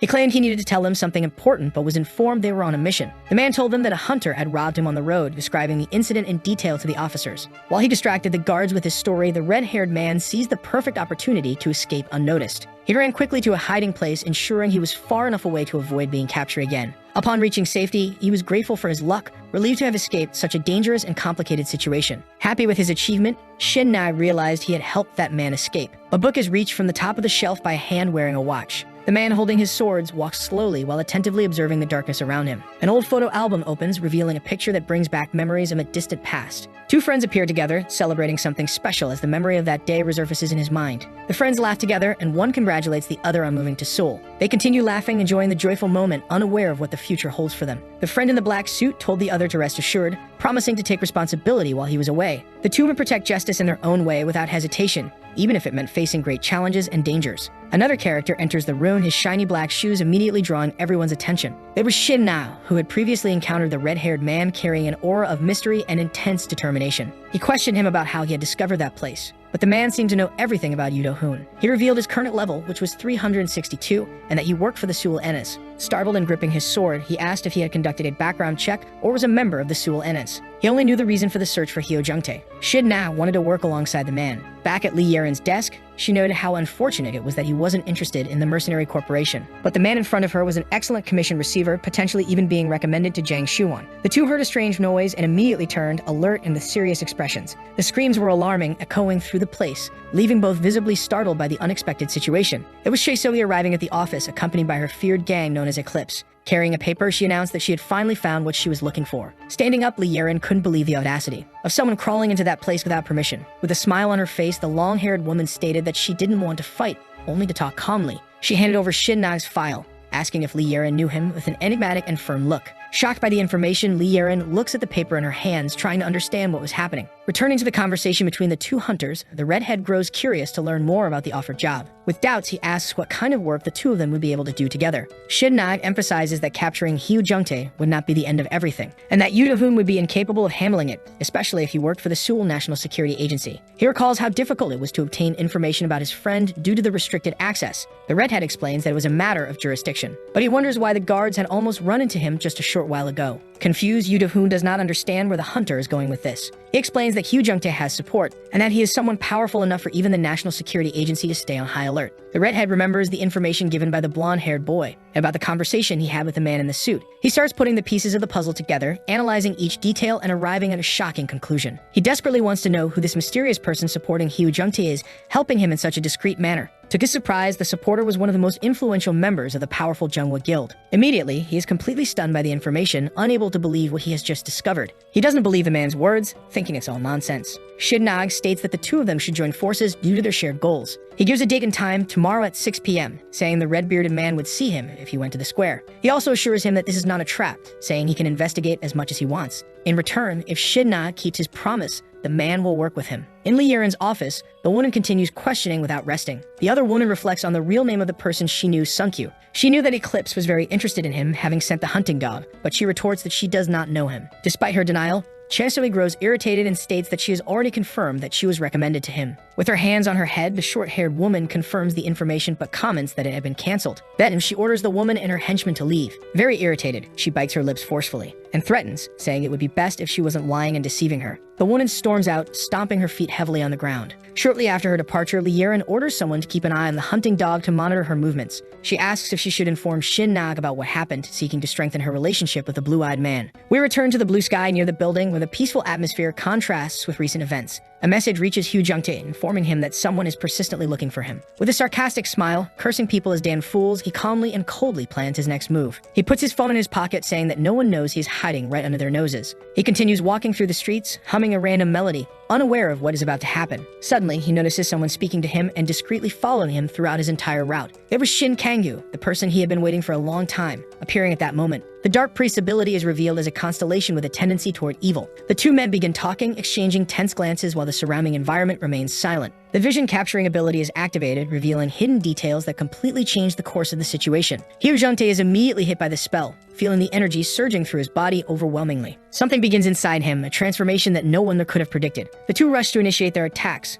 moving with precision and speed toward the enemy. Short distance jumps are used, allowing them to close in quickly and maintain the advantage. Shin-na realizes that the enemy has avoided his vision-capturing spell, meaning his magical resistance is quite high. The long-haired man wonders if this was the person searching for him. Standing before him, he does not move. Hyojungtae begins using his abilities since the man had discovered his hiding place and he needed to defend himself. He wanted to end his life and launch all of his swords at him. A weapon was fired, striking a man who screamed. Crying desperately, he emphasizes that he knew absolutely nothing, denying any involvement. He firmly states that he does not know any Shin Kanghu, trying to prove his innocence against the accusations made. Cha Sovi, however, continued her intense attacks, determined to uncover the truth without showing any signs of hesitation. She did not believe the words he had spoken, as she was tired of lies and manipulations in similar situations. She remembered the day she met Shin-na, who had never contacted her. She also recalled the shock she felt when her master mentioned that he was a strong competitor. She stomped the ground with her sharp heels, using all her strength, while her determination grew with each passing moment. She no longer saw him as anything different from an enemy, someone who needed to be confronted without hesitation or mercy. She knew she could not allow this to happen, that this man would take her favoritism. She had to act immediately, thinking of herself, before the situation spiraled completely out of control.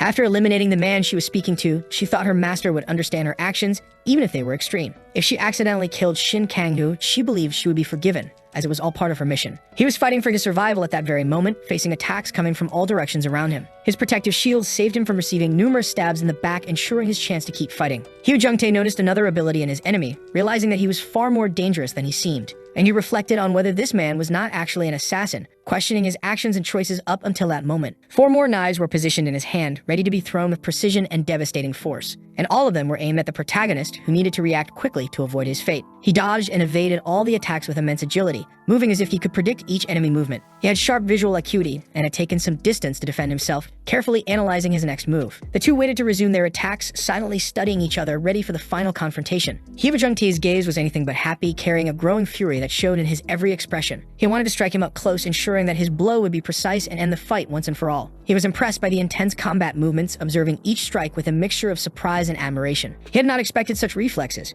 which demonstrated a skill level far beyond what he had initially imagined. He was shocked by so many abilities from his lower-level opponent, questioning how someone like this could have been underestimated. The knife was pointed at him. The bloody stab attack was used quickly and painfully. Shin Kanghu stated that he had planted his mana in places where his opponent might try to hide. The artifacts were all scattered on the ground. As he calmly walked among them, his presence was noticed, but no one dared to interfere. He explained that every time the long-haired enemy struggled to move, he became more predictable. The protagonist could clearly see the entire route of his opponent, anticipating every movement with precision and confidence. His piercing eyes stared intensely, conveying a sense of superiority and absolute control. The only thing Jungtae could think about was the intense pain he was feeling. He would need to retreat, at least for now, as the blows he had taken had caused significant damage to his body. But that would not help much, as the protagonist, confident in his victory, was already announcing the outcome. He then used his newest ability, the powerful Blood Burn, which drastically increased his strength in critical moments. The opponent writhed in pain, no longer knowing what to do or where to run. Lying on the ground, he twisted in agony, and the pain did not subside or lessen. Even though he was badly wounded, he still threatened, showing that someone powerful was backing him. However, Shin Kanghu was not afraid and already knew that this person was Che Wangyam of the Jungwa Guild.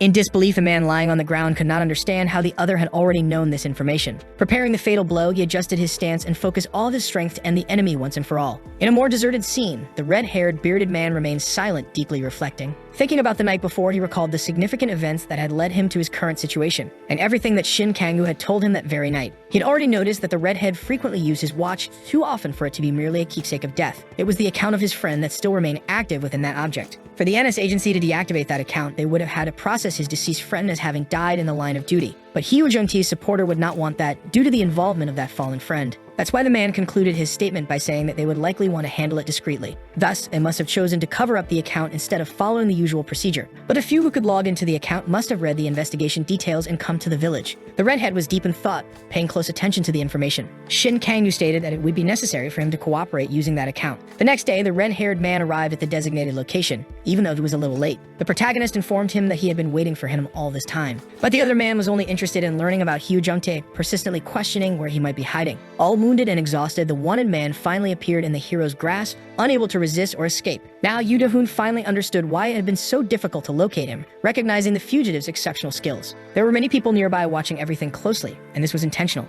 If he were arrested at that moment, not even his supporter would be able to do anything. He was still given the option of personal revenge against the man, and no one would stop him. He was asked to make a decision as quickly as possible, pressured to choose before it was too late. Thoughtful and unsure of what to choose, he was completely speechless, unable to make an immediate decision. The sun slowly set around the park, painting the environment in orange hues and creating a melancholic atmosphere. A guard suddenly appeared at the scene, ordering everyone to step back while closely observing what was happening. He moved closer, holding a strange doll that suddenly began opening its face in a frightening manner. He asked Shin Kang-yu if he was the one who had contacted them about Hyo Jung-tae. The protagonist responded affirmatively and presented the captured fugitive, who was widely known for his impressive concealment abilities. The guard asked him to provide his hunter registration number, necessary for the reward to be properly processed. Without hesitation, the protagonist provided this information, demonstrating confidence and ensuring the procedure was carried out efficiently and quickly. The guard thanked him for his cooperation and immediately processed the transaction, delivering the promised reward. He had earned a reward of 300 million won and the dungeon rental. It was already nighttime and the red-haired man gazed at the horizon. He had refused his personal revenge. But that was not a problem for him, as he was content with his decision, made with his friend in mind. Both of them only wanted a place where they could trust something in such a difficult world. They wanted the National Security Agency and the Jungwa Guild to be like that. Returning to the conversation, he wanted the NS agency to pay for its mistakes. He did not want to let either the guild or the NS agency rest after hearing that man's words. He was already carefully considering the right path to take, planning each step with focus and determination. It was the same path where he had led the Great Rebellion against the NS agency, marking his history with courage and boldness. In the novel, he was described as a dangerous villain and also a declared enemy of the powerful Jungwa Guild, just as the protagonist also sought to achieve his goals, facing every possible challenge. He had been captured due to the Hyo Jung-tae incident, but this time, there would be no trace left behind. The man still thought about the favor requested of him, only because of the reward. Shin Kang-yu stated that he was not the type to do volunteer work. He smiled while making these statements. He was ready to take down Chi Wang-yeong, which was a massive reward in the end. The guard reported Hyo Jung-tae's arrest, mentioning that both of his arms were crippled. He wanted to know who had done that to him. Immediately, the officer retrieved the hunter registration, analyzing the data carefully to verify its authenticity. But he was startled when he noticed something strange on the phone screen, which unexpectedly displayed incomplete information. The information that should have been there had mysteriously disappeared, leaving the officer confused and unsure of what to do. Another guard's account had been used to delete the information, eliminating any trace of evidence, which should not have been possible because it was the account of someone who was already dead. In a massive outburst of rage, Che Guang-yeong could not believe what he was hearing. He did not want to accept what the officer had just told him. He became furious with the guards who kneeled before him, begging for forgiveness. They explained that they had gone to Yangpyeong but had found no suspicious individuals. Enraged, the man refused to believe the words coming from the officers. They pleaded for him to calm down, but his gaze expressed immense disapproval. A beam of red light began to emerge in the room. A man with light-colored hair and eyes entered the scene, asking what was happening. Shin Kang-yu emphasized that he had taken Hyo Jung-tae's items for himself, including resistance recovery, and he states that there are no better allies than the enemy of your own enemy, something he considered strategic. The redhead does not understand what he is talking about, feeling confused by the enigmatic words spoken at that moment. The character needed a sword to attack the Jungwa Guild, and for that, he assisted in a revenge in exchange for an ally. Now the man with the swords was beginning to understand that he was the protagonist of some novel. He does not agree with this statement, and says that he is not that so-called protagonist. Shin Kang-yu existed as a contrasting shadow so that Jang Shi-won could shine, stating that he would return to Seoul. The warrior stared at him, and walked into the darkness, descending the hill.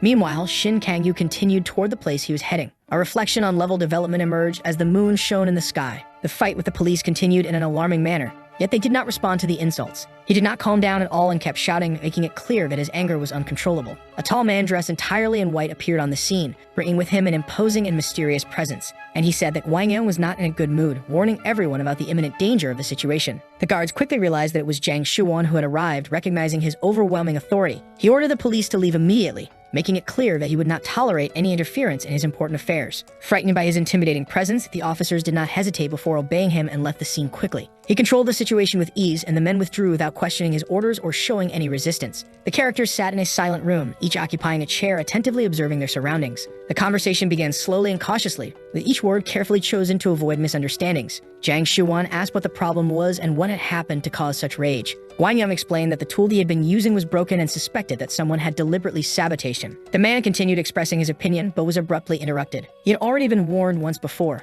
Seated, the the man in the white suit requested more details, trying to understand exactly what the problem was. Calmly, he stated that he no longer cared about the existence of the plague, and that all enemies who blocked his dreams would turn to ashes. At Yangsu Station, a hand was seen touching what appeared to be a statue of a dog. It was Shin Kanghu, who was at that location, observing everything around him with a serious expression. Although it was a hidden dungeon in the novel, he knew that this place held valuable and dangerous secrets. For the protagonist, Zhang Shuwan, to take advantage of it, he would have to face challenges that tested his strength. The blue-haired man would make good use of it this time, seizing every opportunity that came his way. He walked with long strides, determined to reach his goal, while his presence exuded confidence and absolute determination. And he held in his hands an illuminated dagger, whose light seemed to cut through the darkness that filled the gloomy environment. On high alert, he was already positioned at the entrance, prepared for any attack that might suddenly and treacherously appear. Chang Yang, an intermediate boss with multiple eyes, appeared, bringing with him a threatening aura that made the air feel heavier. He sensed the danger as he stealthily approached his target, carefully assessing the right moment to strike without failure. The two stood face to face, the monster being twice his size, exuding an intimidating presence.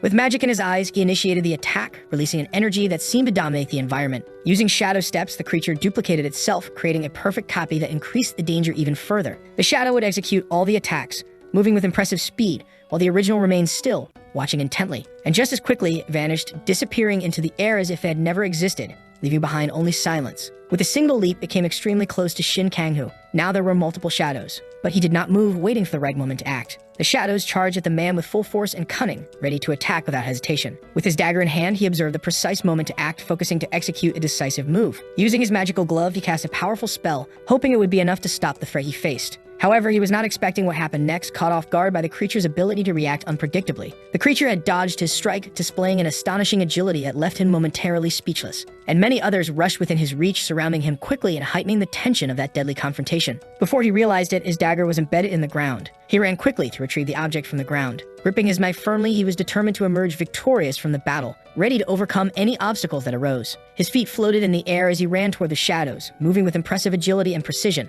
The man began striking them one by one, eliminating the shadows quickly while keeping his focus on victory. He was wiping them all out, not giving them any chance to react, demonstrating his superiority in combat against his enemies. He noticed a new attack coming from behind, realizing too late the approach of something extremely dangerous and fast. It was a shadow moving with frightening precision, ready to strike without giving any chance for defense. It used illusionary magic to confuse him and delivered a strong punch, hitting him with devastating force. The character felt the impact, being thrown backward while trying to regain his balance and understand what had just happened. He dropped his knife to the ground, unable to hold onto it after the impact, while the situation became even more critical. The shadow noticed that the fighter had disappeared from its vision. It found itself alone in that terrain and was nowhere to be seen. That was when he returned, using all his power. He struck its head precisely with the dagger. That shadow was no longer a problem for him, as he had found a way to defeat it completely. Disoriented, its end was imminent, powerless to react as the protagonist prepared for the final blow. It collapsed to the ground without any reaction, completely defeated, making it clear that it no longer posed any threat at that moment. The protagonist had achieved yet another feat, proving once again his strength and ability to overcome seemingly impossible challenges. His enemy had probably never expected that he would use illusions and hide nearby, and even less that he would track its attack and strike at the perfect moment. Now he had defeated an intermediate boss and gained the Shadow Steps ability. He told himself that he would make better use of this ability than the fallen enemy. His level had also increased, reaching 33 and completing the first stage smoothly, returning to the two characters conversing while seated in the room.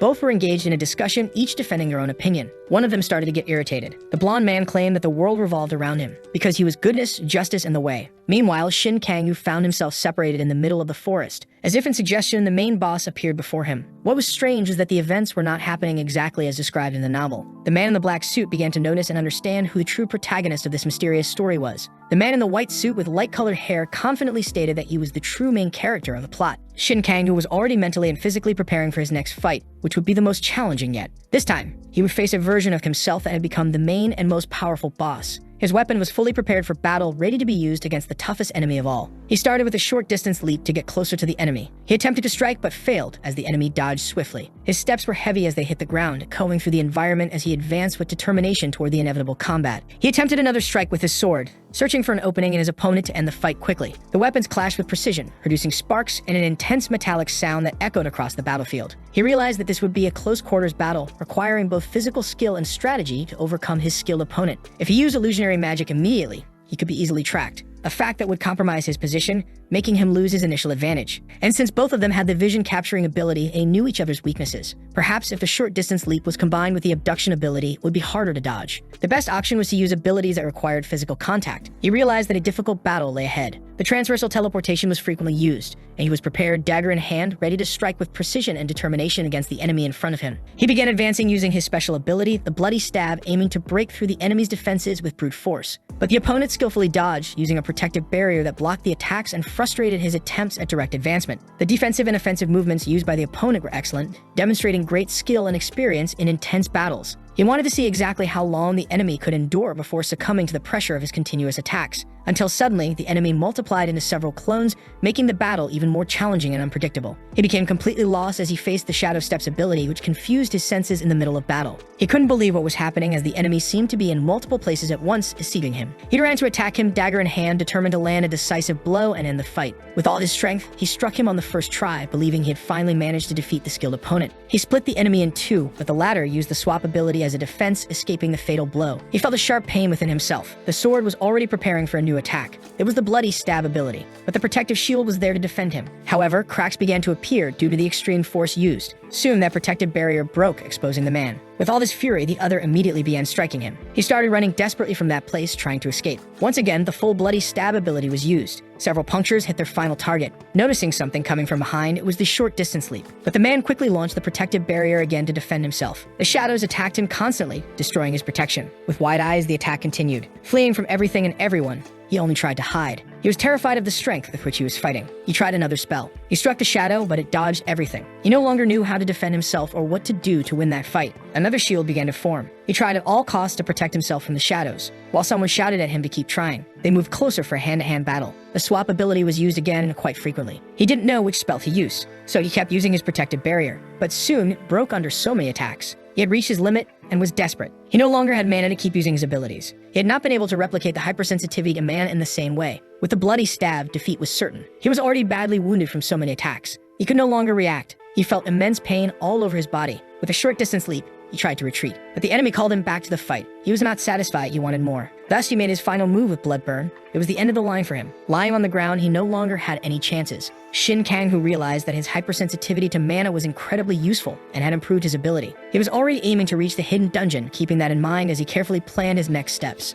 He decided to choose from the abilities listed in the book, and after analyzing them all, he finally selected the most powerful one available. Now, at the maximum level, he believed that nothing could defeat him, as he had achieved absolute power. He had attained his first ultimate ability, something that represented the peak of his strength and set him apart from other fighters. He was extremely pleased with his journey so far, recalling the challenges he had overcome and the victories he had achieved. He was a true champion, a victor who had conquered all adversities and become a living legend. With that, he blocked one of Zhang Shuwan's chances of obtaining an ultimate ability. However, he had never thought he would obtain a red crystal and a skill book. Red crystals were rare ingredients used to upgrade items or abilities. He said he would have been jealous if Zhang Shuwan had gotten them and decided to keep the items. First, he would use the assassin's skill book, which contained advanced techniques and essential secrets for deadly combat. He quickly flipped through the entire book, absorbing its contents with focus, determined to apply what he had learned in future battles. He had learned everything he knew from the book and would see its practical effects in the upcoming challenging fights. Thus, he decided to move forward with his journey, ready to deal with the threat posed by Hu Jumtae. The next day, near Pyeongtaek Station, Lee Yerin stated that she had never seen anything like that outside of the dungeon before. He nodded, silently agreeing with the woman's words,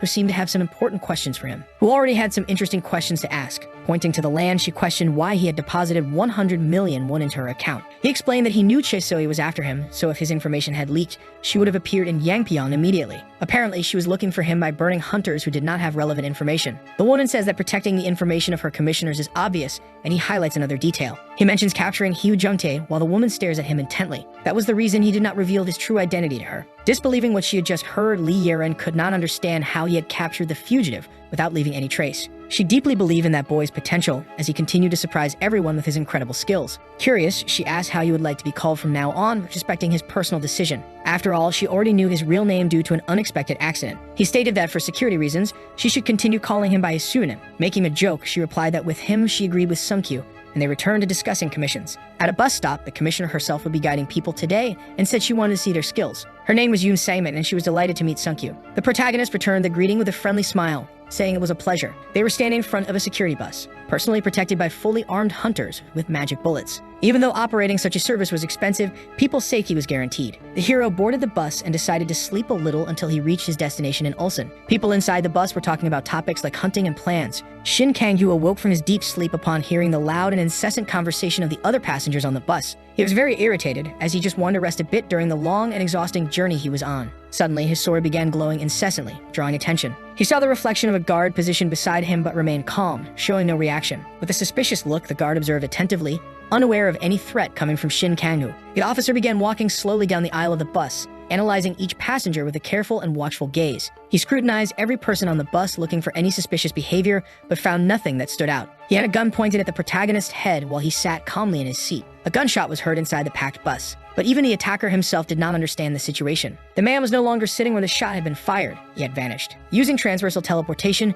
Shin Kang-gu was quick enough to attack the guard from behind. With his sword in hand, he wounded him severely, dealing 33% more damage to the enemy than before. He was very pleased with his new ability, which was extremely powerful and useful in intense combat situations. Shocked by what had just happened, all the passengers watched the man lying motionless on the floor of the vehicle. The other officer, already prepared for battle, drew his weapon and positioned himself to fight immediately. Shin Kang-gu realized he would have to fight multiple opponents at once, but he showed no fear. Suddenly, a red beam of light appeared in the middle of the scene, illuminating everything and drawing everyone's attention. Noting that by listening to classical music, the recovery speed increased fivefold. Yu Sangmin was already prepared to defend her friend and fight alongside him, but he did not want help, thinking that the two of them might get in each other's way in the middle of combat. With her bright green eyes, she agreed with the idea because she only wanted to observe his abilities. The man began positioning himself for the fight. There were many people against him, but the hero would prove to be more cunning and intelligent. He possessed numerous abilities to use, such as vision capture and surface chaos. Soon he used multiple shadows to confuse his enemies and attack them quickly. The police officer, now furious, no longer wanted to play these games. But nothing he did was enough to capture or injure Shin Kang-gu. Even while fighting multiple enemies at once, Shin Kang-gu struck the guard, who screamed in intense pain. He used his swap ability at just the right moment, ensuring he was not hit by the bullets fired at him. Despite being severely wounded, the guard kept attacking furiously, determined to avenge his fallen comrade. Shin Kang-gu was incredibly powerful and skilled, facing any opponent with confidence, with nothing and no one able to stop him. He grabbed his opponents with force, using his technique to injure them and secure his advantage in each fight. With his dagger in hand, Shin Kang-gu gave his all to defend himself, showing his determination to survive. He felt no fear whatsoever, facing any enemy with courage, even in situations of extreme danger. Suddenly, another man started shooting frantically, trying to hit him, but he kept dodging skillfully. A swap ability was indeed incredibly useful in this battle. He continued dodging all the bullets fired at him with incredible skill, remaining unharmed during the confrontation. Suddenly, he began sprinting towards the person threatening him with a gun, ready to attack. With a short distance leap, he quickly reached the man, positioning himself to deliver a precise strike. Using another powerful ability, acceleration, he increased his speed, making it impossible to be hit. Everyone was impressed, but it still wasn't enough. Shin Kang-gu laughed at the foolishness of the fighters who insisted on continuing the battle, even though they were bound to lose. Now he wanted to end everything quickly. He activated his maximum level, his ultimate. He wanted everything to end as fast as possible because those people had no idea of his power. They were risking everything by facing him and would inevitably learn a hard lesson they would never forget. The enemies began receiving harsh and intense blows across their bodies, unable to defend against any attack. The blood burn ability was devastating, draining the adversary's energy and leaving them completely vulnerable. At that moment, the men no longer had the strength to keep fighting, succumbing to his overwhelming power. All that remained were their lifeless bodies scattered across the vehicle's floor, a testament to the battle. One by one, the enemies collapsed on the floor of the vehicle, with no chance of surviving the brutal confrontation. Only one man remained standing, trying to resist, but he was visibly exhausted and too weak to continue. Two girls, hiding behind the seats, watched the entire fight unfold before their eyes. The man listening to music began coughing up blood, showing the impact of the blows he had taken earlier. Shin Kang-gu, with a sarcastic tone, asked the man if he was enjoying the sound of the music he was listening to. The man, determined to keep fighting, prepared for an attack, raising his weapon with the intention of firing. With a devastating smile on his face, the passenger did not hesitate and started shooting, desperately trying to hit Shin Kang-gu. At that moment, Yoon Sang-min stepped forward, stomping down with full force on the man's foot. The gesture was simple but effective because it sent him directly toward the enemy, who was waiting with his sharp sword. With a precise and lethal strike, the man fell with no chance to defend himself, ending his last moments of life. These were his final moments, and there was nothing that could be done to save him from that situation. The protagonist triumphed in yet another battle that had seemed impossible, demonstrating his unmatched strength and skill against his enemies. Next to the driver, the two girls watched in silence, eagerly waiting for the conclusion of the battle they had just witnessed. Yoon Sang-min observed all the abilities the protagonist used with great attention. With a thumbs up and visibly amazed, she informed him that he had passed. After killing his target, he confiscated his contract with the father of music and acquired an increased recovery speed. He commented to himself that he should start listening to classical music when resting now. He laughed to himself while rummaging through the pockets of the lifeless man. He found a resistance item proportional to his level, a new glove. He also discovered a new special pair of shoes that would grant him a high agility stat, something extremely valuable. All the remaining items he had would be sold immediately, without hesitation, to finance his future acquisitions.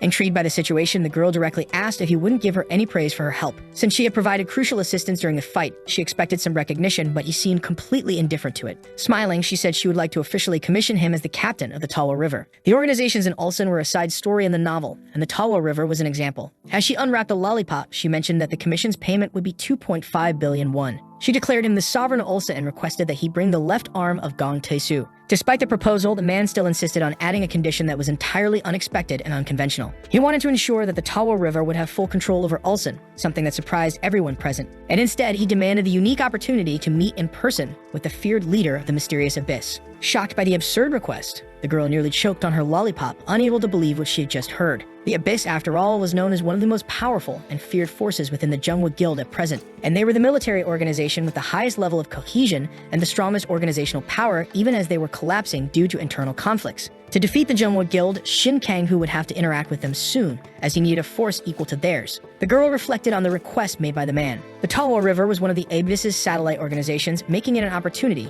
to get closer. Laughing, she found the condition quite interesting and suggested they discuss the details after seeing his results. Walking side by side down the street, Shin Kang-gu and Yoon Saemin continued. Wherever they passed, strange murmurs began to arise as people gathered around. She introduced him to the dungeon that Gong Tae-soo frequented, a very strange and complex place, full of power. Judging by the atmosphere of the location, he concluded that they were not there to invade the dungeon, but rather to capture Gong Tae-soo. The girl asked if the warrior knew about fireworks. He looked at her seriously, thinking before responding. The term was used when several mercenaries worked together to capture a strong target. People were bound to die if this method was used, but in exchange for the sacrifice of others, the one who survived would achieve their goals. Shin Kang-gu was familiar with Gong Tae-soo's constellation and battle habits, which he could use to his advantage. The girl informed him that he had many enemies, leading to around 100 commissions being placed on him at the same time. Gong Tae-soo was the leader of the Scarlet Blood, and in Ulsan, just seeing his name made many people consider him a nuisance. He was a psychopath who cared for no one. He would kill everyone, which is why his nickname was the Butcher of Ulsan. That man was incredibly difficult to kill, due to his level 200 items. Someone suddenly screamed desperately, claiming to have spotted Gong Tae-soo, drawing everyone's attention and causing a great commotion. He appeared imposing, surrounded by several armed guards, dressed in refined clothing that highlighted his authority and wealth. It was possible to see an elegant glove on his hand, adorned with a red diamond that shone intensely under the light. He did not want anyone in his way and ordered everyone to move aside. People whispered about the man's left hand, which bore the precious stone. The girl explained that when using magic, Gong Tae-soo defended 99% of his left arm, which made it more valuable than his own life. Most of the mercenaries present in that place coveted that bounty and were just waiting for the right opportunity. She concluded by saying that the moment he left the dungeon would be the beginning of the show. Shin Kang turned his back on the girl after she revealed all that valuable information. Finding his sudden change in behavior strange, she questioned whether he would not stay by her side, as all the people from the river were waiting nearby. But the man disagreed, saying that she should go ahead because there was a place he needed to visit. Inside an art shop, visitors spread out, examining each item in detail. At the counter, Shin Kang-gu asked about the price of an item, which cost 500 million won. He decided to sell absolutely everything he owned without hesitation to purchase that highly desired item. He only wanted to keep whatever remained after the purchase, even if it was just the bare minimum to survive. That ring guaranteed a pain reduction effect and a high resistance status. He understood that it would be extremely difficult to find a fourth-rank composition like this anywhere else. Carefully placing the item hidden in his pocket, he left the shop without drawing anyone's attention. He was searching for an item that would be truly useful for his journey and future goals. But what he really sought seemed to be nowhere to be found, as if it had completely disappeared. He remembered Gong Tae-soo and reflected that the man had no constellation, but all his subordinates did. He believed that the man had a habit of checking his items before proceeding with his entire plan to ensure nothing went wrong. He continued thinking about a strategy he could use. He noticed that a short-haired woman had been following him the entire time. The Holy Archer's ability was revealed, increasing the precision of magic and bow attacks fivefold. Shin Kang-gu identified with this new item. He spotted the woman and realized that it was Gong Tae-soo in disguise. Everyone was inside the hunter's shop. With enigmatic eyes and silent steps,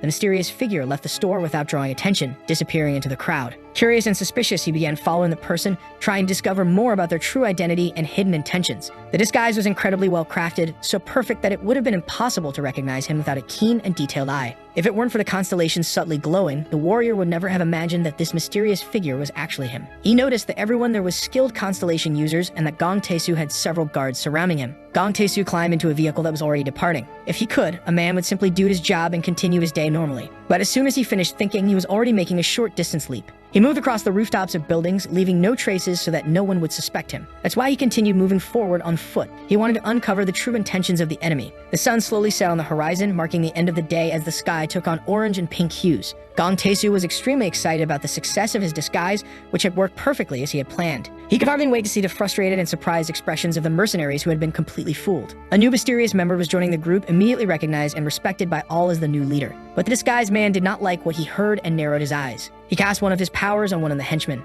and he did not understand what was happening when he suddenly found himself alone in the area. He did not know how to react to everything that was happening around him. He began to suspect that his intuition was wrong. Shin Kang-gu understood why he had survived the fireworks in the novel. Frightened, the men asked what was wrong. By this point, the protagonist already knew his next move and had to pursue him. As night fell, everyone eagerly awaited Gong Tae-soo. Sung-kyu was not at the designated location and was already running late. A man in the form of a leader was worried about the stranger, suspecting that he might be a spy. He mentioned that the White Corporation had also been eliminated in a similar way some time ago, with its members hunted down and executed. He suggested asking the Abyss for an answer. The girl warned him not to worry about anything. The leader of the Blue Eyes, Lee Yeren, gained confidence by supplying scenarios for various clients without choosing a specific group. And having the Blue Eyes recommend someone meant they had that level of skill. Thus, the girl concluded that it was worth waiting a little longer for the man. She received a message on her phone. She was surprised to see that it was an encrypted message. She began reading it and was shocked by the information she received. She ordered the man to gather everyone for an urgent announcement. She informed them that they were leaving that place. Everyone in the dungeon observed the scene. Footsteps could be heard on the street as someone approached.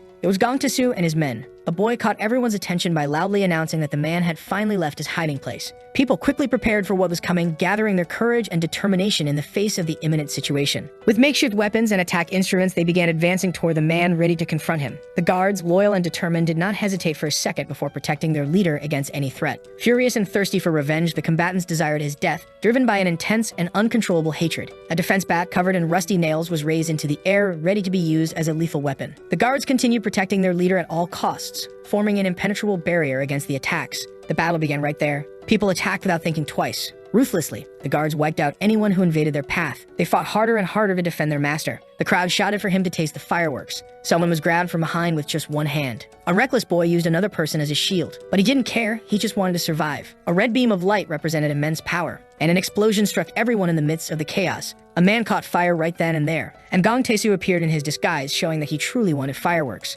No one understood anything anymore, thinking he had appeared out of nowhere. Desperate screams and more cries of pain and panic echoed everywhere, heard by everyone around. Fast strikes, precise kicks, and violent blows were used as defense against the never-ending attacks. The guards were brutally destroying the hunters, demonstrating their superior strength and leaving a trail of destruction in their wake. They sarcastically asked if the hunters wanted to enjoy some special fireworks, and surprisingly, that had been their plan from the beginning. Something no one had foreseen or even imagined. The unleashed power hit everyone nearby, especially those who were already severely wounded. The explosion turned into something deafening and colossal, shaking everything around with its devastating force. Falling to the ground, the boy began to burn in the intense fire that spread rapidly. No one could understand where that sudden explosion had come from, catching everyone completely off guard and terrified. It was Gong Tae-soo, firing blindly from afar. But Shin Kang-gu had already been watching him, realizing that the actions of a mage with the Holy Archer constellation were obvious. He created explosions and killed many people at once. With the blessing of the Holy Archer, magic and bow attacks would increase fivefold. He had to explode everything he could touch. He loved the view he was witnessing, without getting hurt. When he was about to cast again, it was time for the attack. Shin Kang-gu was ready to take down Gong Tae-soo. He used his powers to grip his target firmly, ensuring that he could not escape, even with his intense resistance. The men beside him watched the situation in confusion, not understanding what was happening to their leader at that moment. The leader, completely lost and disoriented, could not recognize who was attacking him, increasing his vulnerability. With a determined gaze and swift movements, Shin Kang-gu instantly approached, prepared for any challenge. Shin Kang-gu advanced with his sword in one hand, aiming for a direct strike at Gong Tae-soo. Sweating coldly, Gong Tae-soo dodged the frenzied attack, moving quickly to avoid Kang-gu's lethal strike. Kang-gu's dagger surged toward Tae-soo's heart, but he used short-distance teleportation as a defensive measure. The protagonist realized that his enemy could not go far, limiting himself to small jumps to escape. Thinking quickly, Kang-gu concluded that the most effective place to attack would be directly behind his opponent, from the back. With a precise leap, he appeared behind Tae-soo, preparing a surprise attack with his special ability. The Bloody Stab ability was activated, granting Kang-gu a devastating attack that caught Tae-soo completely off guard. Screams echoed from all directions as Kang-gu's attack struck Tae-soo, who was unable to defend himself properly. Gong Tae-soo had not expected such a furious assault. He no longer knew how to react. A massive explosion occurred above the building, spreading flames throughout the area and causing widespread destruction. The fire spread across the entire location. The destruction caused by the battle was significant and extremely dangerous, spreading chaos everywhere. Chunks of the ground began to crumble slowly as the fire rapidly consumed the walls. Those intense, uncontrollable flames were far stronger and more dangerous than the protagonist had initially imagined. Furious, Gong Tae-soo spotted his enemy from a distance. His arm was injured due to the attack he had suffered. Upon seeing his enemy suffering, he decided that it was time to say goodbye. He was grateful for this and smiled as he spoke. It was the perfect moment to activate Blood Burn. Gong Tae-soo had no way to escape or hide. His final hour had arrived. Screaming in agony, he could no longer endure the suffering. He cried amidst the fire and ashes, declaring that he would kill Shin Kang-woo. Consumed by overwhelming rage, he continued shouting that he would kill him. He realized that his opponent was no longer in the room. He wanted to cast a spell but could not find him. That was when he noticed something strange. His left arm had been severed from his body and lay on the ground. This was his worst nightmare becoming reality. Shin Kang-woo grabbed the mage's arm and held it tightly. He thought to himself that it was impossible for this to be happening before his very eyes. Uttering furious and hate-filled curses, he ran after his enemy despite being extremely weak and exhausted. The protagonist, far stronger and fearless, remained calm, demonstrating his superiority in every movement and confident expression. He continued threatening his opponent, shouting angrily that he would tear him to pieces, trying to intimidate him with desperate words. He searched for him everywhere, demanding that he come out of hiding. He ran while holding his open wound. Soon, he noticed that some people were approaching. He could sense their presence, and others realized he was trying to hide. He looked intently at someone standing in front of him. That person had wiped out all of his henchmen in one go mercilessly. More people were approaching now that the mage had lost much of his power. The girl appeared, pleased to see Gong Tae-soo's condition. She had discovered that the Gong Tae-soo who entered the dungeon was merely a decoy, and his plan had been to surround the mercenaries and attack them. According to the messages, the real one was hiding from afar, supporting his allies once they exited the portal. Thus, everyone was to hide and move to the building in sequence. By following those instructions, the girl would find Gong Tae-soo without his left arm, utterly enraged. Shin Kang-woo had known everything and had provided the hints. The girl spun her long sword with mastery, eliminating all enemies around her, leaving a trail of destruction. The men were thrown into the air and crashed to the ground, with their bodies covered in wounds caused by her brutal strength. A bright blue beam of light shone intensely, reflecting the extraordinary ability she displayed in every movement. Gong Tae-soo, completely defeated, had no hope left of leaving that place alive or escaping his dreaded fate. Outside, the battle raged on fiercely, with screams and the sounds of weapons echoing through the chaotic environment. The decoy, confused and disoriented, could not understand the sudden abandonment amid that devastating scene, and he wondered why the boss had stopped supporting them. The attacks continued, and the people had no idea that he was just a decoy. They wanted to finish him off once and for all. As he fell to the ground, the men realized they had been deceived by the mage. They searched for the real man, who was nowhere to be found. The others appeared quickly, engaging in battle against the henchmen, fighting with determination and impressive skills. The girl watched in fascination, completely captivated by this world filled with action, mysteries, and dangers surrounding her. With her sword in hand, she walked confidently through every corner, exploring every detail and facing any threat. Irritated, the men finally realized they had lost this fight, unable to overcome their skilled opponents. But they still had enough strength to resist, even after facing so many difficulties. The guards, completely unprepared, were beaten by the enraged people who fought bravely to end the imposed oppression. Crowds ran desperately, determined to put an end to them, driven by an uncontrollable desire for justice and freedom. In the end, the scene was devastating, with many casualties and countless injured scattered all over the battlefield. The girl, distracted for a moment, received a new message and immediately looked to check its contents. People asked her how she knew the exact location of Gong Tae-soo. The message reminded her not to forget the promise she made to Shin Kang-woo. He wanted to meet with the leader of the Abyss. She replied, letting him know that she would be busy for a while dealing with the remaining small fry, and once things calmed down, she would fulfill her promise. She felt sad upon realizing that her friend had left without saying goodbye. In another setting, Sung-kyu was being received in an office. Holding the arm, Lee Yerin was impressed with the work he had done. The warrior asked what the woman thought Chae-soo was doing. The response was that the woman was in Jeonju and that some false information had been leaked. Smiling gently, she continued talking to him, maintaining a light and friendly tone throughout the casual conversation. Curious, she asked if he had heard the latest news circulating everywhere. Now, Shin Kang-woo had become a well-known celebrity, attracting attention and admiration from people everywhere. A video of him had gone viral on the internet. He thought that things were slowly diverging from the novel. Someone like Gong Tae-soo wouldn't affect much, but he needed to be careful when dealing with anything related to the protagonist, Jang Soo-won. The woman asked if he would continue working with Blue Eyes in the future and hoped for a positive response. The man confirmed, as long as there were no better options. She understood that he really knew how to play the game. Now, with the two discussing the next commission, Lee Yerin declared that the name of the next target was Jo Gubin, and she added that he was a serial killer who targeted minors. His last confirmed location was at Ground Zero. The warrior believed that this information would be useful for the hunt. However, he knew that preparation would be necessary before setting out. Meanwhile, Shin Kang-woo's video was being played on television. Jang Soo-won watched the news, finding everything very interesting and impressive. He made a call stating that he was from the Jungwoo Guild's information strategy team. He wanted to learn more about the Gong Tae-soo incident and was looking for the hunter who had cut off his left arm. Tall buildings could be seen at the World Guild headquarters. A man stated that he did not know the one sitting in front of him. Han Sung-yuk was the general manager of the dungeon management team. Jiang Shuan wanted the Baltman dungeon license for 1 billion. Faced with the request, the manager was left speechless. Using shadow steps, he advanced close to the door. He explained that the Baltman dungeon had low cost and high efficiency. The hero thought about everything he could gain from that dungeon. He was battling multiple shadows. Using all his knowledge and advanced combat tactics, the debris could be seen scattered along all the walls. His level had risen once again, now reaching 37. He decided to allocate all his stats into resistance again. The fire began making the entire environment hotter, and it kept increasing more and more. The main boss of Baltman was a large and ferocious wolf. It had already warned that if one valued their life, they should turn back and go home. For Shin Kang-gu, it was just an insignificant creature standing before him. With a short distance leap, he landed atop a tower. The boss could not comprehend how the boy had no fear of anything. It decided that it would burn him completely and began launching its spells at him. The lava was chasing after him, but he used his acceleration ability to escape. His gaze was threatening. He used shadow steps to keep evading. The wolf could already smell the approaching meal. He was ready for the battle that would follow. He unleashed his flame on the man running toward him. Everything began to be completely incinerated with immense force. The chief increased his spell more and more. He spewed fire in all directions. He had burned the man completely and afterward would devour him whole, exactly as Shin Kang had planned. Everything happened exactly as the warrior expected, with each detail unfolding according to his plan. Now a special and unique meal would be offered to him as a reward for his victory and impeccable strategy. After capturing Alisha, the warrior had saved something for this moment. Upon obtaining his skill book, he learned about the ability to scorch combined with acceleration. The warrior awaited the next steps, and he began to use many shadow steps. The wolf, attentive to every movement around him, watched everything carefully, waiting for the right moment to act. Still hungry, he saw his food slowly approaching, smelling it and anticipating the taste of his prey. He began to prepare his devastating attack, a powerful strike that would burn everything, leaving only destruction in its wake.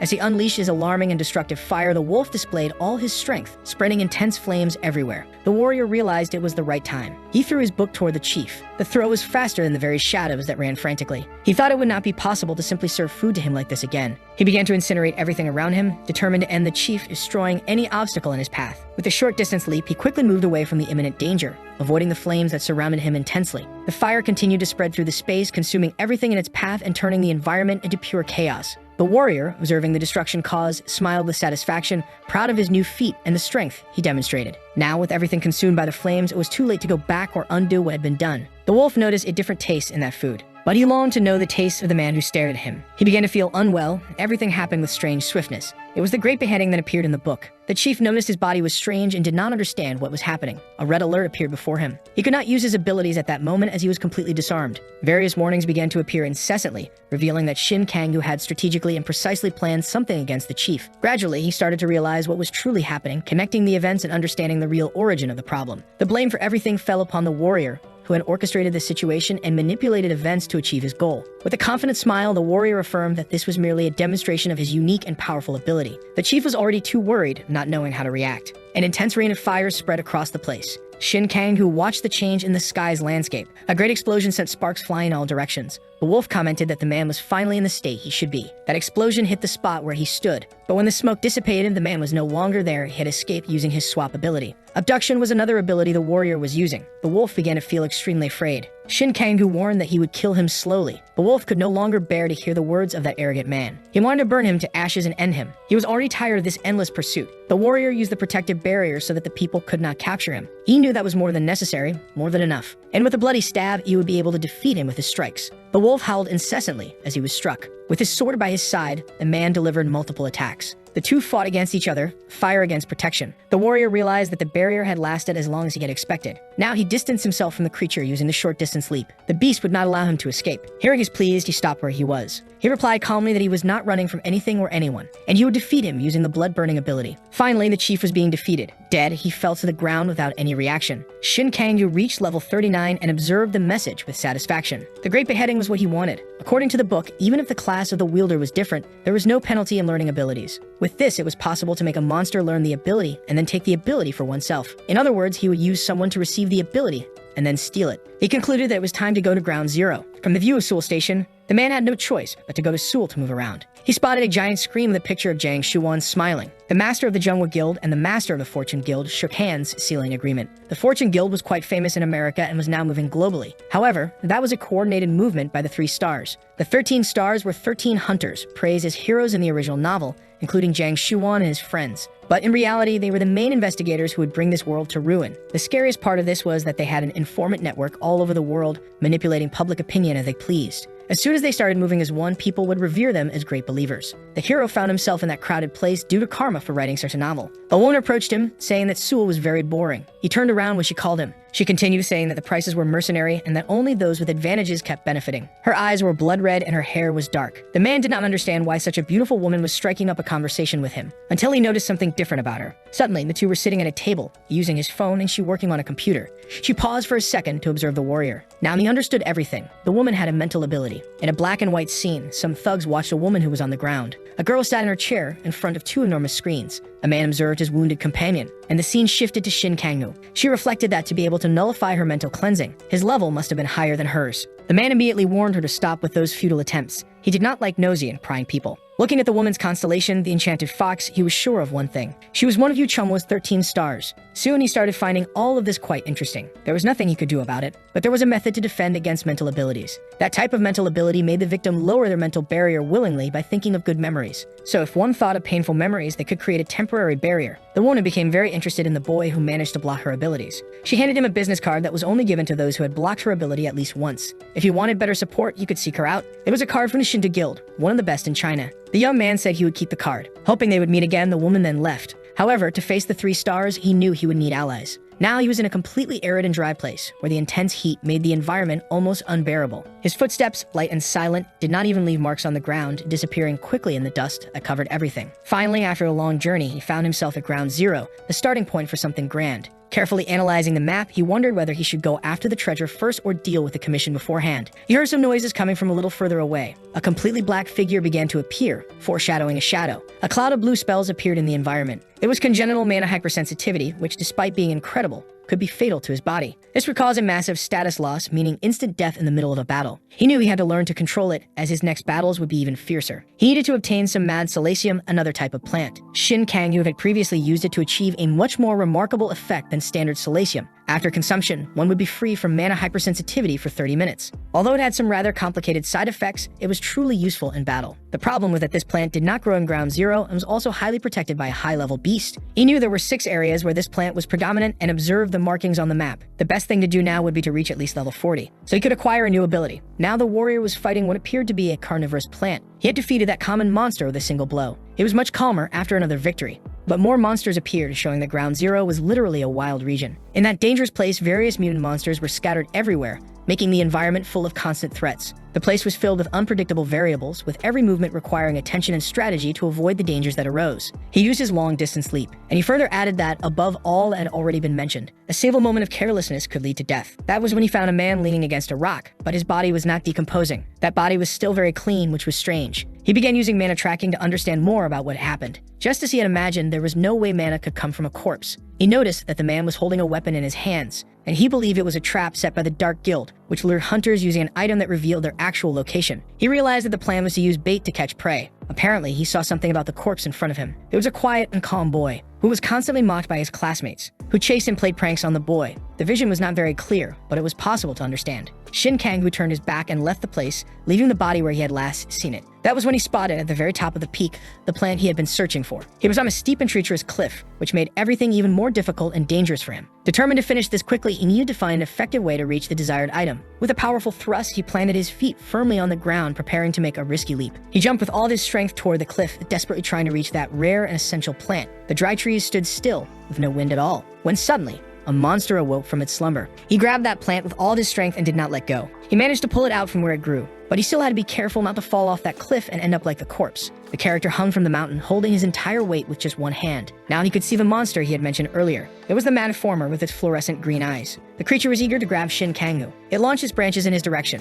The man began pushing against the tree trunk so that he could jump and escape from that place. He made a short-distance leap, saying it was a pleasure to meet the famous monster. Irritated, the Manhwa tried to strike him with his branches as the boy fled, but he was incredibly fast, skillfully dodging every attack the monster attempted against him. With universal teleportation, he constantly confused the monster, moving unpredictably and avoiding being hit by any attack. He decided to use one of his special abilities, imbuing his sword with the fire element to increase its destructive power. With lethal precision, he plunged his flaming sword into the creature's back, delivering a devastating and decisive blow. The fire started to spread, and the damage was increased by 33% with this attack mode. The man watched everything attentively. As the creature was now completely engulfed in flames and destroyed, he calmly observed the outcome of his brutal victory. Fallen hard to the ground, the defeated creature lay motionless while he remained atop the cliff, analyzing the scene. Another difficult task was completed, and now he could finally sheath his dagger and rest for a moment. Yet another common monster had been defeated by him, once again proving his strength and skill in combat against any threat. Finally, after so much effort and intense battles, he had reached the long-awaited level 40, attaining a new milestone. Additionally, he gained the quick dodge ability and was surprised by the system. Thus, after acquiring his new ability, he had to greet the unwanted guest. Climbing the trees, he made a short-distance leap to reach the one who was pursuing him. He was already on one of the branches when the black smoke continued to swirl. He wanted to understand why he was being followed by that mysterious person,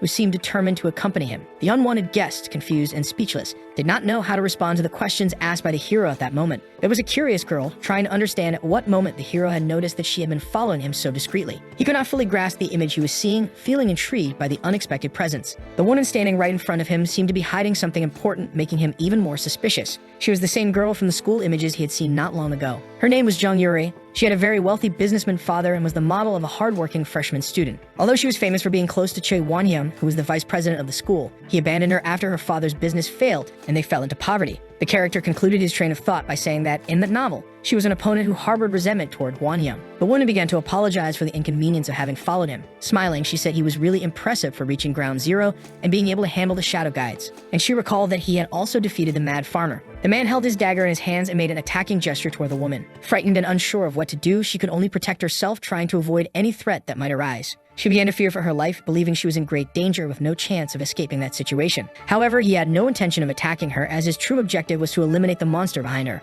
It was just a giant and dangerous insect, and all he wanted was to protect her from any harm or threat. The girl thanked him for his kind and concerned gesture. Even so, he ordered her to stop following him, and the man silently descended from the top of the tree, moving swiftly as he continued on his path. He moved forward without hesitation, leaving behind everything that had happened, carrying a feeling of sadness. Sad that they no longer had time together, the girl realized that he had truly left without saying a word. The warrior, pausing for a moment, observed his dagger embedded in the fallen monster on the ground. He pulled his weapon from the creature's body. He was already quite exhausted after that fight. He had passed through all 6 dangerous zones so far, facing countless challenges and surviving each one. He began to think that he should finally go after his commission, as he had already completed a large part of his mission. Something mysterious and imposing began to slowly emerge in the distance at the foot of the mountain, drawing his attention and awakening his curiosity. It was an angel-type monster, the majestic and menacing presence seemingly ready to initiate a deadly confrontation. Attentive to its movements, he began to walk. He hadn't known there was territory belonging to them in that area. He remembered the corpse he had seen earlier on the rocks. He reflected on what could have caused its death. Apparently, the doll attached to the body was not very dangerous. He thought that the truly dangerous one would be the bastard controlling that guy. The shadow guides were a mass of ghosts with silent techniques and dark coloration, making them difficult to see. Even if one detected their attack,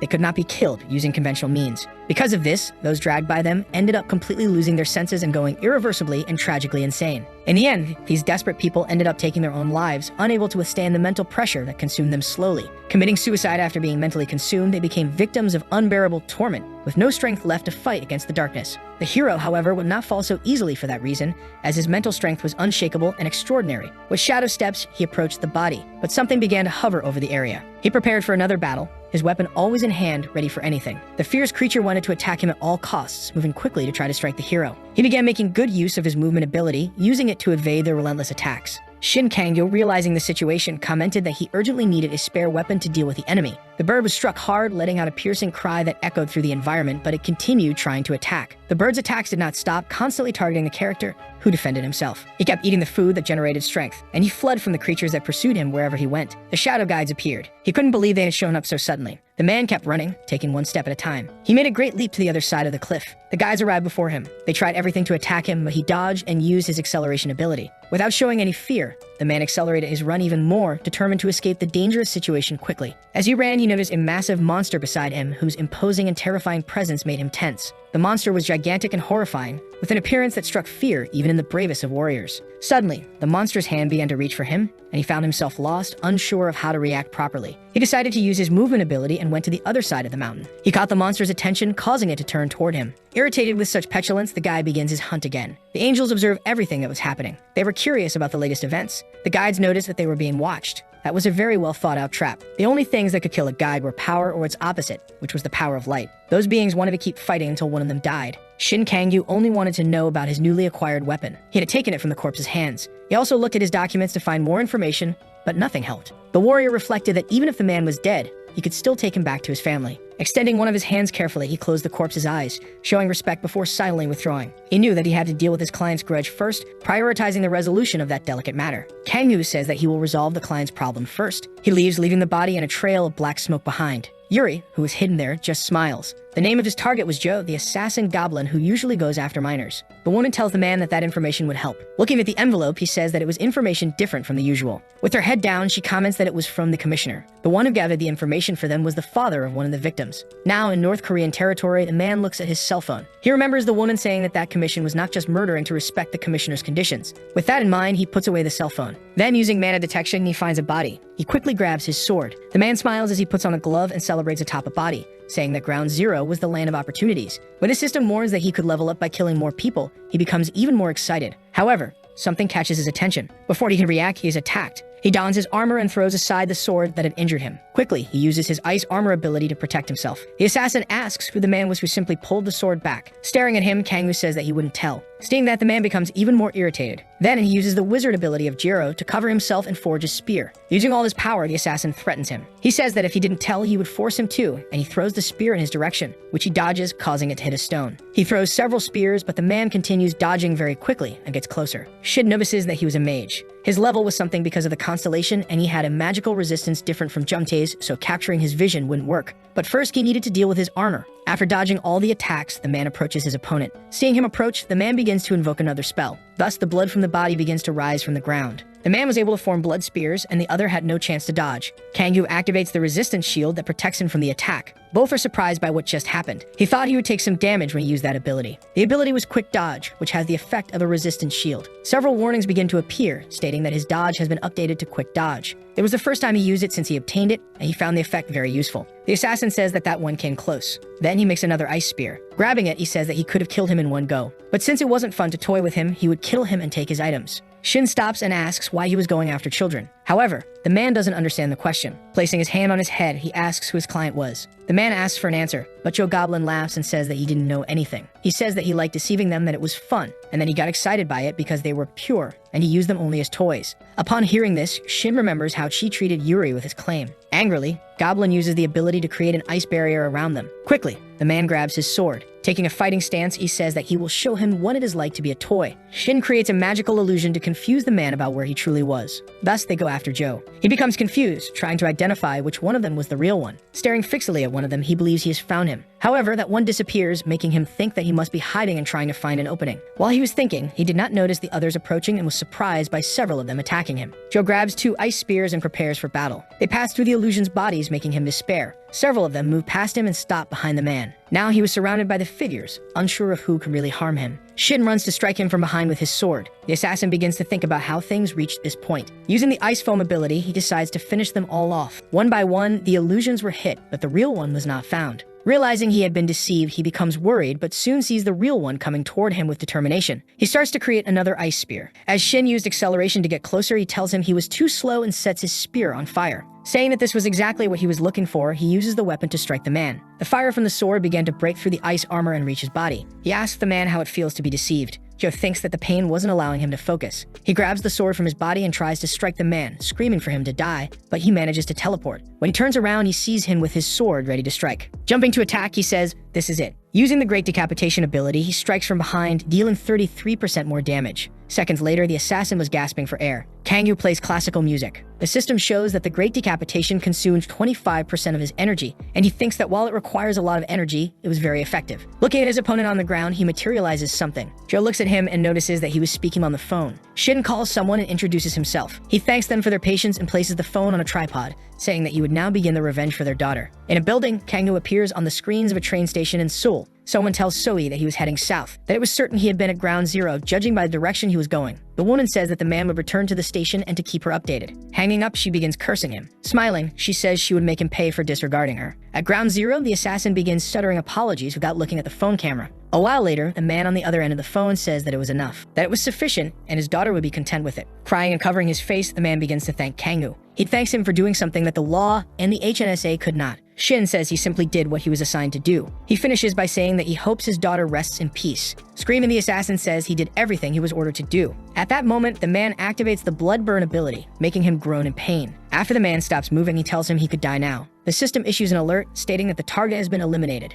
Thus, a constellation joined him, and his constellation said it was useless. The plunderer's dimension states that he needed separate training, and Kang-woo says he would leave it to him. Taking the items from the corpse, he comments that he could make a lot of money selling them. When he turns around, he notices that the phone started ringing. Returning to it, Yerin appears saying he did a good job, that the commissioner gave him a bonus and would send 2.5 billion to his account. Shin says he would like to make a request. He asks to retrieve the body he found upon arriving and to check its identity. Smiling, the woman says that would be easy. Hanging up, she says she would see him soon. Looking back, he tells someone that he had already warned them to stop. He asks why they kept following him. Yuri appears from behind a rock. She says there was a dungeon she couldn't complete because of an intermediate boss. Embarrassed, she asks him to go with her. The two arrive at the location. Looking around, the man says it was strange that this place existed and that it looked like it would collapse at any moment. He had set up Ground Zero to have many hidden dungeons, so there were many that had yet to be discovered. The girl says she didn't think he would accompany her. Smiling, she thanks him, and the man says it was good for him too, since dungeons were beneficial. He could also observe her abilities, and if she was good, she could be a great force in the fight against the Junghwa Guild. He wonders if this was her first time in a team. Yuri asks him to look at a sign. She asks if he knew how to read it since the words were cut off, which is why she wasn't using a translator, and the man says it was Latin. It read that those who invaded the deepest place with bloody feet would be buried there for eternity. He asks if they should see the incredible things that place would show them. The two descend the stairs. Turning around, the young man asks what kind of intermediate boss was there. She says it was a monster that sent out strong consecutive ranged attacks and barely managed to get within range once. She landed a final blow, but it was blocked by a high defense ability that neutralized the first attack. Kang-woo says that must have been difficult, but doesn't notice the monsters at the bottom of the stairs. When he realizes, one of them growls at them. They charge at the two young warriors. Grabbing his sword, he says he will go first. The first monster tries to attack him, but the young man uses teleportation to strike it from behind. He quickly lands a hit on its back before it notices. While one of them was being eliminated, the other throws a spear at the girl. She activates her ability. She uses the dimensional gate, which teleports the spear and makes it hit the monster instead. Shin is impressed. Her reaction speed and proficiency were excellent, and her level was probably close to 200. With all the enemies defeated, the portal opens. The young man says they finally did it. Ahead, the monster senses movement and awakens. An intruder has been detected. Yuri tells him she had never seen a combination of abilities like that before. A crab ability that only monsters used combined with an assassin class ability that monsters possessed. Excited, she says they finished quickly, and the young man thinks she doesn't find it strange. Thanks to that, he leveled up significantly and was eager to reach level 50 quickly. Suddenly, something attacks them, but they dodge swiftly. They notice that the attack left a crack in the wall beside them. They had reached the intermediate boss. In front of them, a giant being appears. It grabs its sword and says it will execute the task. It was Sportula. It launched consecutive attacks and had a high defense ability. Turning to the girl, he asks if he could let it fall on its head. She asks if he would be okay, and the young man tells her to just use her ability. Believing in him, the girl begins and says she understands. Shin uses his short-distance leap and rushes towards Sportula. It tries to strike him with its sword, but Jung uses the dimensional gate ability and teleports him. The young man emerges on the other side of the giant, confusing it. Then he does it again, appearing on the opposite side. In this way, the boss was unable to hit him. Due to the consecutive ranged attacks, getting close was difficult. Using teleportation, the young man ends up on top of the boss's head. Sportula swings its sword again, but fails to hit him once more. Seeing that it couldn't land a hit, it starts getting irritated. The girl thinks that this was the moment, as the sword falls towards Sportula's head. Right behind, the young man appears to see the sword falling, but the monster activates its high defense. Kang-woo manages to disable the barrier for a moment. Immediately after, the boss uses all its strength to hit them. But Yuri activates her ability and says that the timing was perfect. Shin appears right above its head, gripping his sword. He uses the Great Decapitation ability to strike. Seconds later, he leaps away, and when he looks down, he sees the girl smiling. Kang-woo managed to escape just in time and land behind Yuri. He is startled because he thought she would send him behind the boss. The girl begins to invoke another ability. As she strikes with electricity, the thunder roars, declaring that it also wanted to fight him. After the shock, Sportula lets out a groan. Seconds later, it falls backward without resistance. Shin wonders what she was planning. He believes she didn't want to simply wait and congratulates her. Deeper inside, they find a person kneeling under a beam of light. He thinks the girl is progressing well, and at this pace, she would be very useful when they fought against Junghwa. She draws his attention to the kneeling man. Both prepare for an attack. The man had his hands together, praying. Kang-woo asks if that was the boss, since he looked like a person, and approaches. Looking closer, he can see that the man was crying blood. Before them, his entire body becomes covered in the red liquid, and at that moment, the beam of light changes color and intensifies.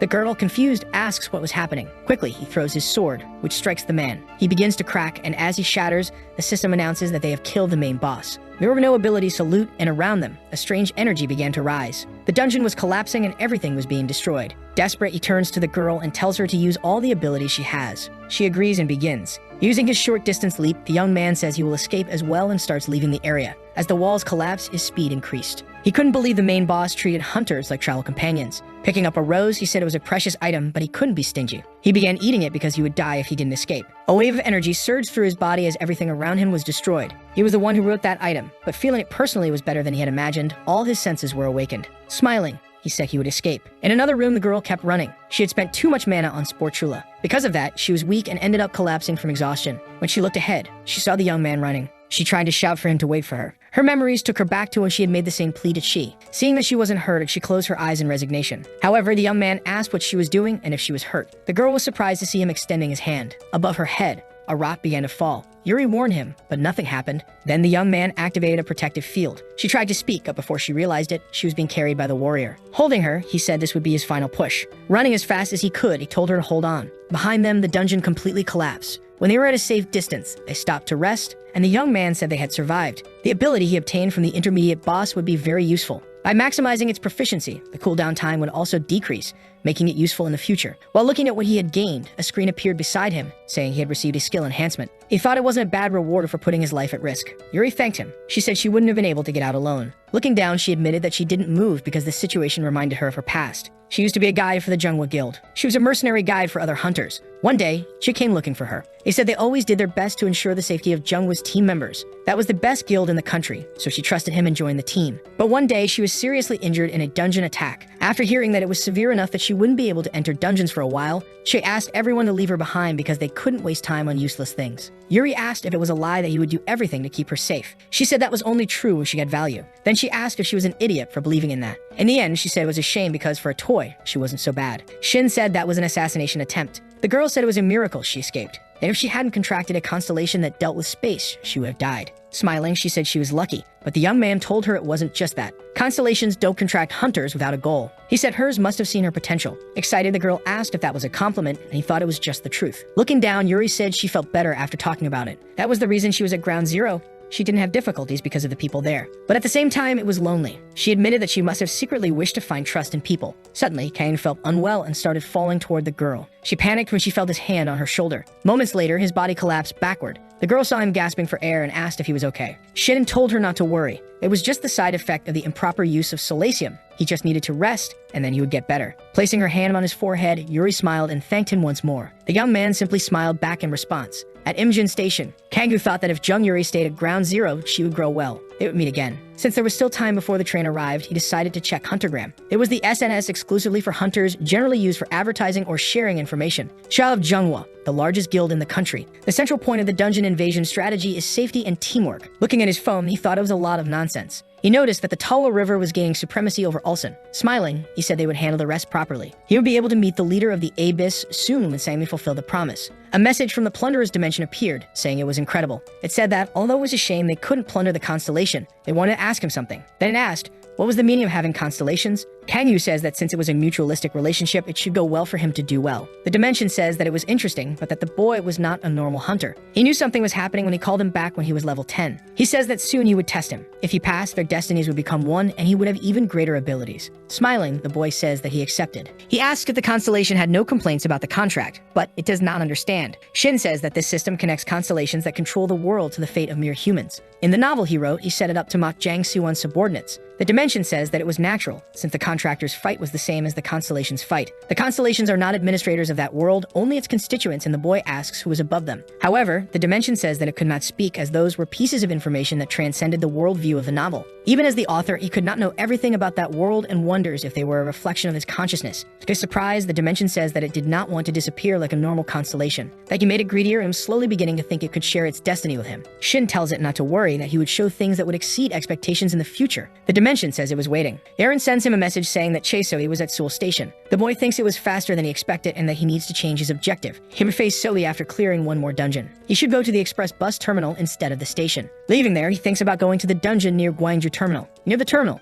looking at his phone, he thinks that there was a reason for going there. That was the place where he could use the PS he got at Hansa, paid for the hunter's information, so they could not track him. If he improved his skills there, the fight with Silly would be more viable. Suddenly, a scream catches his attention, and he notices a woman screaming for help as she is surrounded by men. One of them points a knife and says that she bumped into them first, asking the others to take her belongings. She starts cursing the men and says they were from the Heian Guild. That guild acted as Jiang Shuan's arms, and instigated by him, it ended up annihilating one of Zhenghua's forces. They had some authority in that area, but in reality, they were just trash. However, when he looks at the commotion again, he notices they were holding the girl. He discovers that they had a very useful constellation, the Great Trickster. The looter says that despite the vulgar name, it was a high-level constellation and he could not believe it was with such scum. Drawing his sword, Shin comments that he had no reason to ignore that. He would see that constellation in action. He shouts to get the men's attention and uses illusion magic to confuse them. Approaching, the boy asks them to try to guess which was the real one. The men call him crazy. They run towards the men. One of them grabs a knife to attack, cursing him. His knife ignites in flames and swiftly moves toward one of the clones. At Seoul Station, the woman was still waiting for him. So irritated, says she had waited long enough. She wonders if he had taken another route. Her master contacts her and asks if she managed to catch the boy. She says no and was getting irritated. The man says the woman was fighting a lot and really wanted to see him. Hidden behind her, a person was listening to everything. The man says that the boy only needed to be alive and to make sure to bring him. The woman says she would take him. After hanging up, she notices a presence behind her, reaching for the knife at her waist, so he asks if the person wanted to be struck.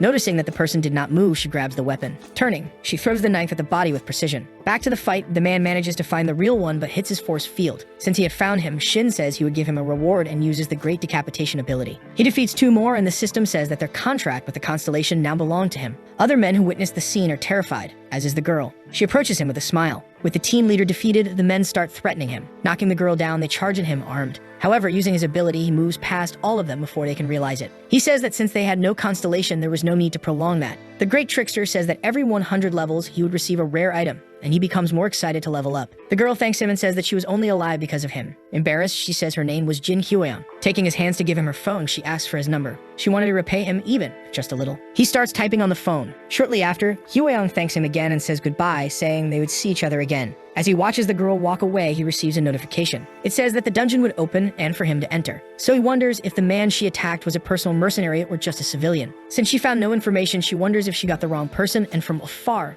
someone was watching her. This person steps out from behind the place where they were hiding. Typing nervously, he reports that the woman had noticed him. Behind him, the woman appears, saying that she knew there was a rat. Using her ability, she touches him and burns his entire body. In his ear, someone says they had found Shin, that he had been seen in Jiangju. Taking a photo of the body on the ground, she says she should not have trusted Yeren. Burning it, she says it was ugly to lay eyes on her and that he should stop running away. Seeing everything he received from defeating the enemies, he says he would earn 800,000 by selling everything. Grabbing more items, he decides to check his bank balance. Yet nearly 5 billion. With that amount, he could easily buy a third-rank weapon. Yeren warns him that the woman had eliminated his spies and was on her way to Gwangju. Just so he was level 200 and had a constellation. Her nickname wasn't Hunting Dog for nothing. Compared to her, at level 49, he needed to level up at least twice before facing her. For now, he would enter the dungeon he requested. With his hands in his pockets, he heads toward the dungeon. Near the Gwangju terminal, a young man starts talking to the woman, saying that they had done as agreed. They eliminated the Heian Guild and took control of the toll and the bus terminal.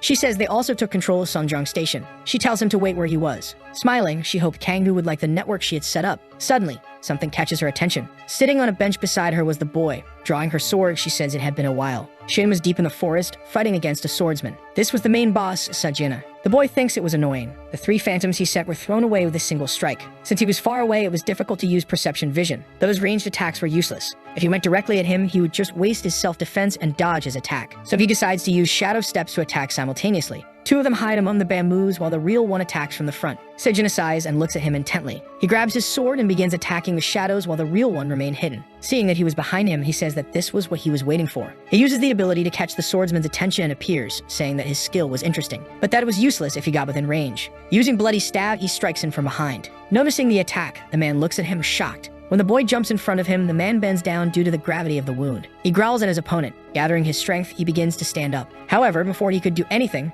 Shin vanishes from his sight. Suddenly, he appears behind him again. Sejuna grabs 2 swords and runs towards the fighter, entering his safety circle. He asks if he felt safe in that circle and observes him. The man strikes one of the swords on the ground using circular thunderous wind. Calling him to fight, the boy says he would kill him within the circle he made. Using blood burn, he hits his opponent. From afar, he begins to shield himself from the chaos he caused. He defeated the main boss and looted the target's ability, Circular Thunderous Wind. Shortly after, the system reports that he has leveled up, reaching level 51, and obtained the stealth ability. Even with this skill at maximum level, he could not use it simultaneously with an attack ability. The boy thinks it was a shame, but if it worked, it would be surreal. The dimensional looter says he was ready and eager to see his performance in the next battle. Leaving there, he says he would go to the shop before meeting her. At the station, he stands up and thinks that it wasn't bad at all. With his sword in hand, he says it had been a while. Smiling, so he says she thought he would keep running like a rat. He says he couldn't keep running with a hunting dog on his tail. Pointing his weapon at her, he says he got a new one to take down a bitch. The girl says that since he called her that way, she asks if he had no intention of becoming Eclipse's dog. The boy comments that there was no point in confirming something she already knew. She thanks him for rejecting her offer. Aiming at his chest, she says she had always wanted to kill him, that hiding was useless, and calls him a rat while taking off her gloves. A van was speeding. The woman says she was worried because Shin didn't like receiving help unless he asked for it. Beside her, Yevon says she looked like him, but there was no other way and she wanted to keep her talented job for longer. That makes the woman happy. She turns a corner. She ends up encountering an army standing there waiting for them. Yevon says they went to the right place. With determination, the woman starts accelerating the van and runs over all of them at once. At the station, Kangoo dodges Sui's attacks. Seeing the destruction her power caused, he thinks he was doomed if it hit him. Creating a massive explosion, the woman tells him to just die. He activates his protection field and starts running from the attacks. Shin takes the flower to use its power. Eating it, he thinks it was difficult, but luckily he had reinforced the protection barrier and strengthened his weapon. Seeing how he ran, so he asks how much longer he would keep running and increases her attacks. Grabbing his weapon, he thinks he reinforced it. With it strengthened, he needed to get closer and sent his clones to land beside the woman. She becomes surrounded by several of them, while the real one watches from above. Even with them being identical, the woman smiles. Elsewhere, the girl was fighting against the men and defeated them with little effort. When she knocks them all down, she finds herself surrounded by bodies. Turning around, she sees Yevon opening a door and stepping out. Running to her, she says she got rid of the rest and asked about Kangoo. She says she couldn't find him anywhere. He was busy because all of his clones were being burned at once. Looking up, he says that everything he tried was useless. Seeing him, she says it was over. Shin knows that hand-to-hand combat wouldn't work. He throws his sword, which lands on the ground in front of the woman. She steps on the object. She asks if it slipped from his hand because he was afraid to run. Summoning 3 flaming dragons against him, she says that was how one should aim. He becomes frightened and is unable to dodge the attack. Amidst the flames, Shin appears from above. Stating that things weren't going well, the woman wonders what he was trying to do. Kangoo activates the Thunderous Wind Whirlwind. The wind was so strong that it started to destroy the flaming dragons. Seconds later, they disappear. Directing his wind toward the woman, he starts to speak. He says that it should be him teaching her how to aim. From afar, Sammy watches the fight. She comments that it was very interesting, that it was good she didn't interfere at the time of the fight and never thought you would make things difficult for Soi. However, it was quite fascinating. After going to Sejina's dungeon, he was using the same ability as the main boss. Her master contacts her, and a girl says she was watching as ordered. Kangoo was in the middle of his whirlwind, which was hurting the woman. He uses the abduction ability to grab her with a giant hand. Realizing what was happening, the woman is surprised. Using acceleration, he points his weapon at her. With bloody stab, he strikes her abdomen, making her scream in pain, but she grabs her knife from her thigh. Soi manages to intercept the attack with a knife. She asks if he thought he had won. But with blood burn, he makes her stop talking and scream once more. Sammy hears the master asking about the situation. She tells him not to be shocked. Then she reports that she was losing. He says that maybe the woman wasn't as good as she used to be anymore. Noticing what was happening, she wonders if she would lose like that. She remembers when she burned a man who asked why she was doing that. She says it was to teach him not to play with fire anymore, but he doesn't understand. Remembering that she set fire to a house, she asks if the woman was the child who was there. He shouts that killing him wouldn't bring her parents back, but right after, a wave of fire engulfs him. Cho watches the burning body. Soon, she senses something behind her. She dodges just in time as a knife flies past her and hits the wall. 2 men appear and say she was crazy. They say they would make an example of her so people could see what happens when they mess with them. They shout to capture her and several of them run toward her. Irritated, the woman begins to use the fire in her hands. Quickly, she throws fire at them. She manages to hit some, but another appears beside her with a knife, startling her and stabbing her hip while cursing her. One of them insults her, and the other says to search her because she might have something useful. Looking at them with anger, she wonders if she would lose to them while a man watches from afar. Clenching his fist, he asks who was causing trouble in his territory. They turn around confused and only manage to see his fist coming toward them. With great strength and speed, he defeats all of them, throwing them far away. He says that this was Eclipse's territory. Now only the injured girl remains among the debris.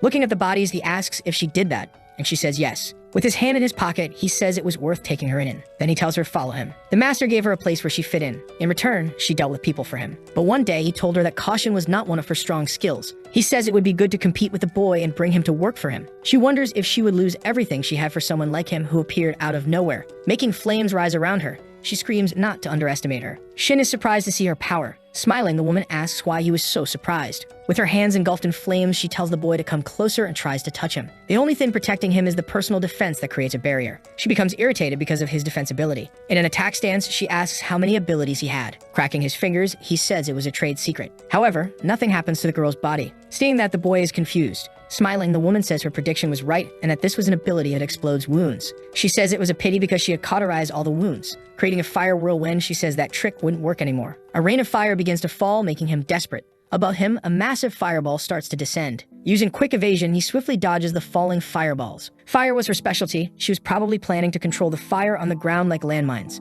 With that amount of fire, his defense wouldn't last long, so he activates the protection barrier again. Looking at the hole the fire made, he thinks he needs to fight outside. With a short distance jump, he exits the area. In front of him, the woman appears, surprising him. She shouts that she caught him, pointing a knife at him. Outside, the woman continues to fight the men. She calls Yurin's attention to look at what she was seeing. Above the men, a wave of fire begins to form inside the area. Yurin tells them to hurry. When she sees the girl running toward them, the men start running away, but others shout to stop her. She uses her punch to knock them down. They use their weapons, but the other apologizes and says they were in a hurry, stopping the attack with just one hand. She tells them that if they wanted to live, they should leave. She returns their attack and hits them all at once. Yurin begins to use her magic, but realizes that the fire was getting worse. She becomes worried, thinking about Shin. He was fighting the woman with all his strength. She used her knife to try to hit him, and he blocked it with his own knife, but started to tremble due to the force she was applying. It turns out that the woman's knife begins to cut through his. Noticing that, he uses cross-teleportation to escape the attack, thinking he would strike her blind spot. Turning around, the woman says she remembered that move. Even using his barrier for protection, the woman manages to crack it. Her strength breaks through the barrier, and she strikes the knife into his chest. She sighs in relief, celebrating that she finally succeeded. Pushing the knife deeper, she smiles at the boy. Looking down, he notices that he was also pointing a knife at her abdomen. Using great decapitation,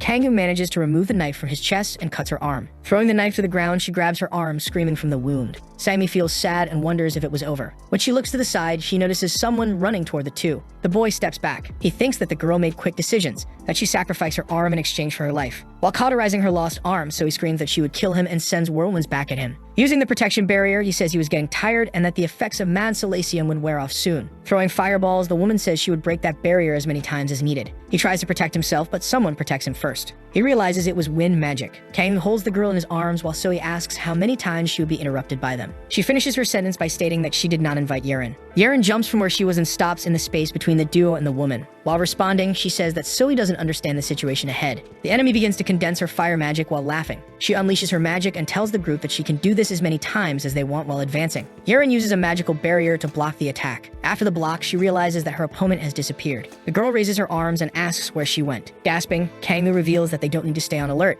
Yurin asks what he means, and in his thoughts, he says he was worried about Zoe's last constellation. He thinks that the opponent's ability is very strong, and using his mana tracking ability, he detects that the opponent copied his stealth ability and fled. Because of that, she would no longer attack. He reveals to the group that Zoe has escaped, and his ally says that they should pursue her immediately. But at that moment, the boy weakens and faints. Before he falls to the ground, the girl catches him and asks if he is okay. Yurin eases the situation by saying that the boy was breathing, that in any case, they should take him to the hospital. The opponent, now some distance away, curses Yurin for interrupting. She wonders about the secret Kangoo was hiding. She notices that the boy has many abilities, and several of them are boss abilities. This makes her question whether he can copy the abilities of monsters, and for that reason, she needs to warn the master. But someone was nearby. Hyoyoung steps out from a corner and strikes the woman. Sugu barely manages to dodge the attack. Hyoyoung asks where she was going in such a hurry, and the woman asks what Jin was doing. She replies that she was letting Sue see the sad situation she was in. In a flashback, Hyoyoung's on a call with the master and asks what she should do with Cha. He simply responds to discard her, because a hunting dog that fails to hunt deserves to die. With that, Jin reveals that the master had abandoned Suhu.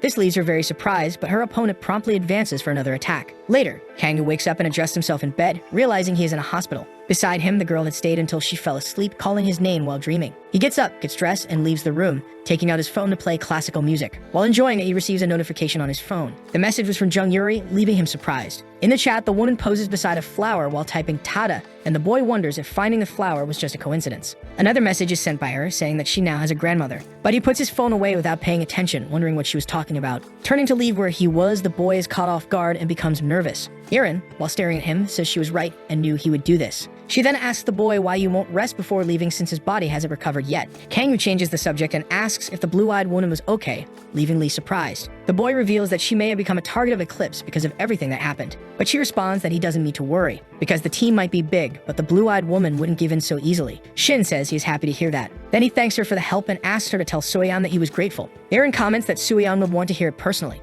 However, the boy says it's better not to, that it was better for Soo-yeon too. She was an unconditional character for Kang-gu, and if they got closer, what happened in the novel would repeat itself, so he says he is leaving. The woman says she won't force him, but she asks if he could give her a moment, because she wanted to tell him something. Yerin asks if it was okay to take a little longer to find out his identity, and the boy says to do whatever is most comfortable. She says that Eclipse did nothing even though Zoe ended up in that state, and that it was strange that they remained silent after so many of their people had been killed. Shin comments that they might be trying to cover up the incident. The woman agrees, even after sending their subordinates to capture him and even failing with an executive member. She says there were no witnesses, so Zoe failed and should have been eliminated, considering Kang Dong-yeon's nature. During the battle, the boy told Yerin that the woman had fled. Immediately afterward, he fainted and was supported by both of them. The looter said that the fight was impressive, that he had proven his worth, to call them if he wanted to proceed to the next stage. He thinks it was a malicious relationship, but he had an opportunity thanks to Zoe, and bids farewell once more. Yerin tells him to be careful because there might be people following him, and the boy asks her not to worry. He would be in a place where no one could find him. The Gwangju Guild was attacked by the Daejeon organization. Soo-won says that they attacked Haeyeon, which had nothing to do with them, and it bothered him because he wasn't paying attention. Unexpected things kept happening those days. Just as Ryo-tawa eliminated Gong Tae-soo, they also dominated Ulsan. He couldn't even find out who took Ta-soo's left arm as there wasn't enough information. Slamming the table, he decides to call someone. He says he needs to know why Eclipse attacked Haeyeon. He requests CCTV footage from Gwangju Station in a building. Shin says to begin. The looter says he needs to confirm something first. Dying inside the constellation test was the same as dying in reality. He asks if he is aware of that, which makes him thoughtful. Smiling, he says yes. The constellation test was conducted solely at the discretion of the constellation. The type varied depending on the constellation's disposition, but the only similarity among them was that regardless of level, the difficulty was high. Some constellations conducted the test just to get rid of their contractors, since if they died, the contract would end. Most accept the challenge after improving their skills a little first, but he had felt that during his fight against Chae-Soi, he needed to become stronger. He didn't have time to hesitate, so he thanks the looter but says he needed it now. The looter says he worried for nothing. Teleporting him, he says he accepts his will. Shin appears in another place. Looking to the side, he sees several men in the stands. There were more spectators than he expected, and he says the show would be electrifying. Above him, the looter is happy and he liked it. He welcomes everyone to his contractor's test. If the contractor passes the test, he will share his destiny with him and obtain his powers. However, if he fails, he will die at the end of the battle. He asked them to donate some of their constellation powers and express their intentions if they liked it. If Shin fails the test, the constellation power will return. The opponent for this match would be a hunter from another dimension, and the contractor himself would have the chance to choose. Kang-gu thinks that it might seem like he had a choice, but the point of the test was to be recognized by the constellations, and they would never be satisfied if he chose a weak opponent. Looking at an opponent, he smiles and says he chooses him. The constellations are surprised by the choice. The wild strategist says it was interesting because he chose someone he could never defeat. All the constellations begin making their donations. His opponent says that's enough, that fighting against a being from another dimension was fun. Shin observes his opponent with satisfaction. Taking the flower, he says this was a good place. The mana was purer and more abundant than in reality. Jang asks if he wasn't a patient or an addict. Eating the flower, the boy says he was neither. He asks for the boy's level, and he replies 47. The man doesn't understand how a level 47 was trying to face him, a level 800. He calls him reckless and says he only chose him to get attention, but all he would show was his own death. Turning to the constellations, he asks if it wouldn't be too sad to leave right after traveling so far to get there. Shinwon says he would use only 2 constellations. Shin thinks that, as expected, the boy was drawing the spectators' attention. Normally, high-level constellations want the main position, so they wouldn't want to contract someone with such a quantity. The intelligent morning man is impressed, and the mad mathematician says it was a great opportunity to see what he was capable of. But in a place with so many constellations, at least one would like his abilities and things wouldn't go as planned. A man appears before Shiwan in his office, handing him the documents he requested. He asks if it was about the Eclipse case, and the boy says it was about the Abyss case. Looking at their latest news, he says they were an organization truly difficult to understand. He asks why they were so obsessed with the truth. He says the public would see things and believe whatever they wanted anyway. He asked the man if his work was reliable, and the other comments that he also agreed. With that, Shiwan would hire the Black Skeleton Troop. Lee Kun-suk, the captain of Abyss, and Park Dongji, his blood relative. Suddenly, Lee's phone rings. It was Sangmin, who excitedly says that it had been a long time. He comments about Ulsan, and the girl says they had only gotten rid of flies. She tells him that someone else took care of Tae-soo, then asks if he has time. She says she has something to tell him, but the man replies that he doesn't have time. He couldn't get in touch with Dongjae and didn't know he was in a dungeon again. But Wonit asks if he was avoiding him again. The man says that Yusuk went looking for him, so everything would be fine. Then he asks if the girl could go there. They would see each other for the first time in a long time and make their next plans. Smiling, the girl says it was perfect. The fight between Kang-gu and Shiwan was intense. His personal defense was already breaking. The man tells him not to be scared because it was just a signal. His speed was as insane as in the novel. It would be dangerous even with just his body. Shiwan asks how long that barrier would last. Throwing purple darkest fireballs, he tells him to run if he wants to survive. Smiling, the boy starts dodging. But soon, the man uses wind arrows to attack him. He had seen his abilities before, but now he was on another level. And if he got hit by the arrows, he would be in critical condition. Using quick evasion, he does his best to dodge. He was using dark magic right from the start. He had chosen the constellation of pure dark truth as his first. Looking at the audience, he says it was a relief that the insect was fast. He says they wouldn't have to worry about the duration of the fight because it went quickly. The constellations begin to talk, wondering if he was delaying the fight on purpose. The constellation looter says it's not over yet when he notices Shin using acceleration to run toward his opponent. He thanks the man for talking so much because it allowed him to get closer. Unconcerned, Shuon uses the dispel ability to block the attack. Seeing that, the boy becomes worried and the man comments on his ability. He says he would have to adjust his evaluations, and at that moment, Shin uses illusion magic so that all of them attack at once. They all surround their opponent, but he uses space manipulation to throw them away. Using his sword, he grabs onto the wall in front of him to avoid falling. The second constellation he was using was the special guide. Gaining momentum, to the man's surprise, Shin jumps directly at him. He and his clones jump at the boy again. Shiwon thinks that it was just a cloning technique, that he would deal with the original body first, so he uses purple darkness fireballs to attack. However, he ends up hitting the clone and the real one moves behind him. When the man realizes it, he only sees the knife approaching. Shin throws it with speed and the other tries to intercept it with space manipulation. Seeing that he succeeded, Shin jumps to attack him from the front, but something grabs him. Elsewhere, Donja is grabbed by his shirt. Yusuk was trying to hold onto him, panting. He asks what happened, but the man only asks him to stay quiet. He whispers, asking for his attention. They had discovered that the Jungwood Guild was after him. Nervous, the boy asks if it was true. Leaving the place, the man says there was no time for explanations. He thinks it was good that he made contact. The man who was following them notices the escape. He becomes irritated, and the other asks what happened. He shouts that the target moved. Back to Shin, his protection barrier was having issues. He was lying on the ground and his clones returned to his side. He soon notices a green energy surrounding him. Shuon says he doesn't know his place. He asks how he dares to aim at his back. He uses the oxidation ability, but the boy manages to escape in time. Using space manipulation, he says it's useless. The man was using both space magic and dark magic at the same time. All of his clones were being hit while he did everything he could to dodge the attacks. However, one of them was still following him, even hitting the others. He couldn't track him with his eyes, and because of that, it didn't take long for him to be hit in the back. That attack makes him scream, and where he was, a massive explosion occurs. One of the men tells Yusak to stay there if he doesn't want to see the hostage die. Irritated, the man curses them. Hearing that, one of them hits him from behind, smiling. Donju desperately calls his name upon seeing him on the ground. Taking the boy, they start to leave. Even without strength, he shouts the boy's name, which catches the attention of others passing by. They run in the direction of the scream. Reaching Yusak, they kneel, and he apologizes. He says that the boy was kidnapped, leaving everyone in panic. He laments, saying he should have been more careful. One of them says they should search a bit more and asks which direction they went. Pointing to the left, the man says they went that way. They say to leave it to them, and the two run off to try and rescue Donja. However, he starts smiling strangely, thanking them. In the battle, Shuon waits for the smoke to dissipate. Once again, he begins speaking with the constellations. He asks if they enjoyed the show. He says that even if only for a short time, it was an honor to meet them. Looking up, he notices that the donations are still coming in. Seeing the smoke clear, he becomes confused. Shin emerges without a scratch, thanking Jang, because thanks to his talking with the spectators, he was able to recover. Hearing the music playing, he is impressed. Putting his phone away, the boy says nothing would change even if he looked at him that way, since his attacks wouldn't work anymore. Using his ability, the man says he wouldn't be able to say that after he destroyed him. Looking at the power of the magic, the boy thinks that if he got hit, he would die instantly. But if he couldn't overcome it, he would never be able to block Shuon. Shuon thinks that it's just a bluff. Then he launches a black lightning bolt at his opponent,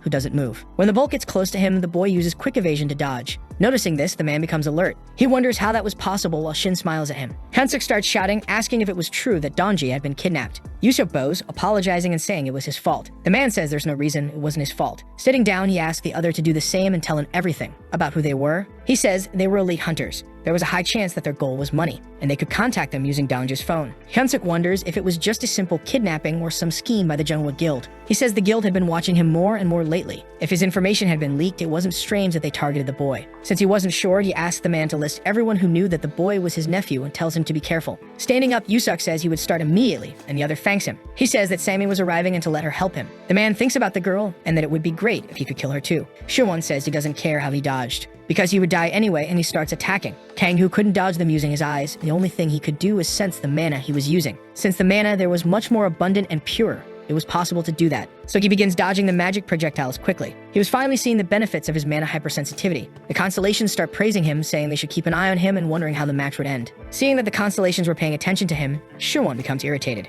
Using black lightning again, he asks how he dares to ruin his stage. However, when he looks at the ground, he notices the boy is no longer there. While searching for him, Shin appears behind him again. Using great decapitation, he aims his knife at his opponent's neck. Elsewhere, Donja is thrown tied up against the wall. A man tells him to stay there and behave. If he irritated him, he would cut his fingers off. Then he leaves, slamming the door. Dongju wonders how that happened since Yusak had told him that the Jungwa Guild was after him. But those were obviously not their members. The man calls someone and says that he captured the boy. On the other end of the line, another man smiles and says it was easier than expected, that in 2 hours it would come to pick him up. In the battle, Shuwon uses chains to restrain Shin before he can cut him. He says that the other gave up his disadvantage, since he was now using his third constellation, the suppressor of nature's course. Bringing the knife closer to the other's neck, he says that this was his victory. However, he is thrown back and asks if the other was backing out. The ruined prophet says it was impressive, that no one would have imagined he could use an ability that had previously been blocked. The king of drugs asks if that wasn't the monster's ability, and the other says it was surprising that he used it so skillfully. The martial god of the Iron Mace says he was looking forward to seeing his evolution. Irritated, the man asks what kind of trick he used. Shin says he just used stealth. The other says that ability should only be obtained by assassins at level 50. Kangyu says he is right and asks if he really believed what he said. The constellation asks if he had been hiding his level from the beginning. They comment that there really was no need to reveal everything to the opponent. Irritated, Shuwon begins to summon a massive firestorm. He acknowledges that he underestimated him. He says he will now show his sincerity. Sammy is excited because she will finally see the captain and Donghae after such a long time. She can finally fulfill her promise. She sends a message to Sunkyu, telling him about it, that she will see him in 2 days if he is busy. In the battle, Shin calls him crazy for using so much power there. The constellations start praising Shuwon's ability. Controlling the massive wave, he says he should have done that a long time ago, that he would turn him to dust. Then he unleashes everything into the arena in the boy's direction. It was grand crimson flames that covered the entire stadium. An explosion occurs. Looking down, Jang says it's absurd. He asks if this isn't a violation of the rules. Shin is standing on a rock surrounded by flames that destroyed everything around him and asks why a constellation's interfering. The constellation looter says he cannot allow a human to act undisciplined in his dimension,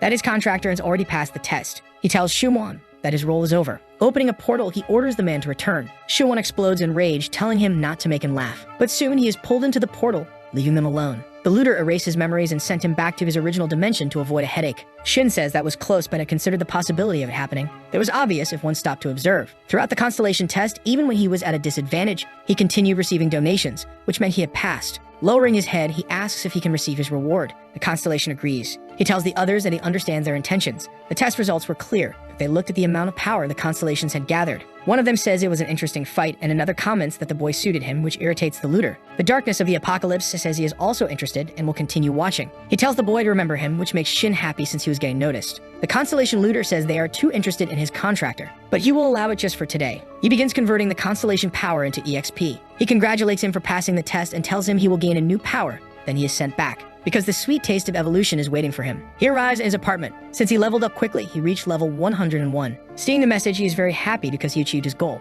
But soon he becomes anxious as several other messages start flooding in. Shin has obtained the basic skill of the assassin class, Soul Imprint. After reading that he can imprint items, he is pleased. It was annoying to have to take care of weapons while fighting Chesodi. He should imprint all his important weapons. Looking at the panel, he sees his new trait. He says it's useful but won't use it immediately. Among the numerous messages he received, he sees that the Trickster Master Constellation has given him 3 cards to choose from. He remembers this and that he once mixed items that didn't suit his character, which caused problems. He decides to choose the middle card. The constellation congratulates him for picking one of the best items. Seeing what it is, he is delighted. He could copy Jiang Shuan's ability, but he thinks it would be good to acquire an assassin class skill. He already knew someone who fit what he was looking for, but this person was quite famous in China. His phone starts ringing. Aaron is relieved that he answered and asks how he is. He says there's no need to worry, he's fine. The woman says that things with Eclipse have calmed down so he doesn't need to be concerned. Then she asks if he could accept her request. She says the mining commission discovered a natural crystal mine near Hongshan. Mining them requires mana, and since there aren't many mines, this was quite rare. Thinking the payment would be good, he tells the woman he will go the next day. The next day, near the Hongqian Dungeon Liberation area, the miners are impressed to see Shin mining. After that, he needed to meet with Sangmi. He wanted to meet with Abyss soon because, due to their strict security, fighting them without an intermediary would be impossible. The boy uses mana to locate the crystals. Grabbing an axe, he strikes the ground, revealing several of them. He says that should be enough, and the others are shocked by his speed. Behind him, Shin hears someone grumbling. Stepping on a man, he asks if they think the Cutting Wind Gang is a joke. Then he turns to the boy and wonders who he is. He asks how he dares to take all the stones for himself. Grabbing his sword, he moves closer to where Shin is standing. He says there was a better way than mining on his own. Remembering his past, he thinks they were always the same. Grabbing his knife, he thinks it's good that they're bothering him. However, someone activates an ability, striking the man running toward him. Without understanding what happened, he sees several of them on the ground and others shielding themselves from the light that had formed. He wonders where they came from when an archer fires an arrow at the group. The leader becomes furious upon seeing his men fall. He shouts, asking who did that. A masked man says they should be the ones asking. Shin recognizes the demon mask, and the others are startled. The girl aims her weapon again. She shoots another man who collapses while the leader orders them to scatter. He tells them to surround and destroy them.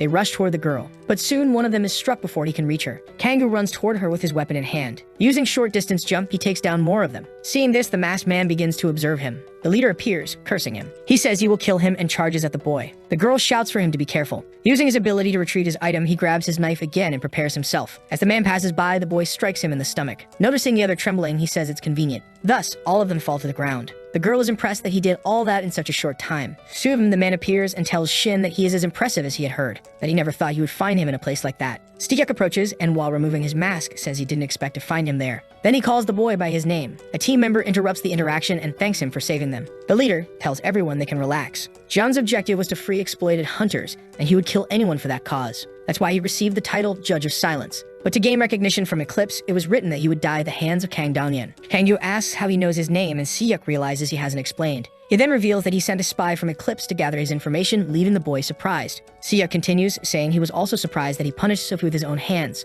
But Kangyu asks them not to call him by his real name and thinks that the rumors have already reached the guild. He also asks the two team members to give him their numbers. They are surprised and thank him, saying it's an honor. The girl next to Siyuk introduces herself as Ban Seong, and Kangyu praises her for her support abilities. The leader reveals that, according to Eclipse, they still hadn't given up on the boy. For this reason, he should be careful. The next day in Hongqian Province, Kangwon, Kangyu notices that the mission's commission and fee were very good. He remembers Yurin saying she would add 5 billion as a bonus. As he looks at his phone, remembering that only one thing was missing, a woman approaches and catches his attention. Yoon Sangmi from Abyss asks the boy how he has been. She takes him to the Abyss hideout in northern Gyeonggi Province. She approaches a guard and asks them to inform the captain of her arrival and her guest, while the boy takes note of the location's security. However, Hansuk appears and notices Sangmi is there. He greets her and stares at the boy. Then he asks who he is, and the woman responds that he is a guest she brought. Kangyu introduces himself. The captain cordially responds that it is a pleasure to meet him. After entering, the guards ask the boy to wait a moment. In the meantime, he thinks that the security is excessive, even though he came with Yoon. Because of that, there was only one reason for the captain to be so cautious,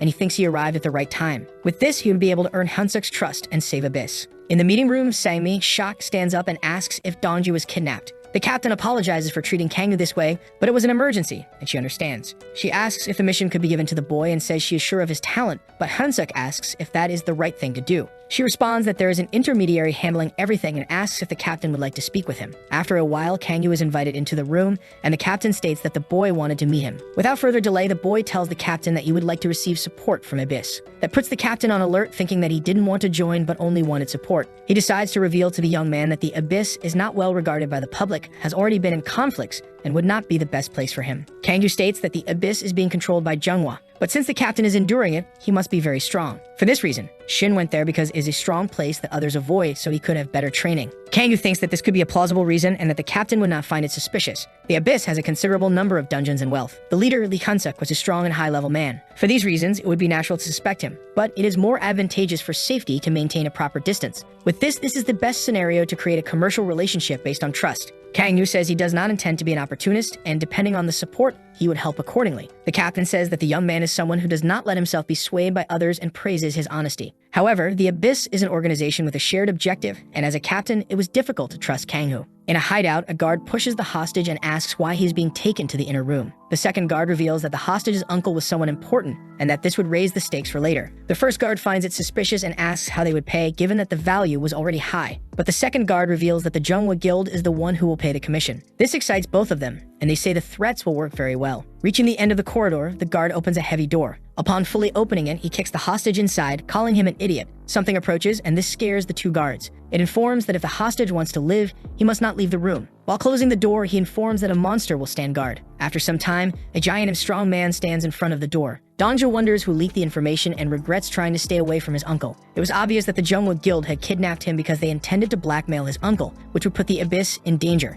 As he laments, the young man wonders why he is so weak. He then starts repeating that he only needs one person. Kangyu drives his car while Yurin explains the request. The objective was to find Park and save him, and he would only be rewarded if he found him, with target information to be sent. Shin ends the call, saying he will get in touch after completing the mission. In his memories, he recalls the captain rejecting the proposal as the captain of the Abyss, but considering it because of the rescue mission. Kangyu thinks that Hansuk would reconsider the support proposal after the mission and resolve the Abyss's internal conflict. In the free area of Gongqin, the young man uses an ability and says he will finally use the power he gained during the test. During the night at the base, a guard approaches another and says it is time for the shift change. As the door opens and the guard passes, Kang-gu sneaks in while invisible. The guard warns not to let their guard down because the contractor is arriving. Kang-gu thinks they will deliver Park. The novel was written from Jang Shu-won's perspective, so it was thought he would be taught a lesson by the captain for spreading rumors. Even without knowing the details of the kidnapping, there was an order for Taeseok to secretly kidnap him. He was the one who was supposed to retrieve Dongjae. A car arrives in front of the base. The car door opens and a guard goes to receive the contractor. He informs that the leader was waiting for the man. Shin watches from inside the building. He praises the contractor's punctuality and realizes he needs to hurry while passing through the corridor. Heading to the underground level, he notices that there are few guards while searching for the hostage.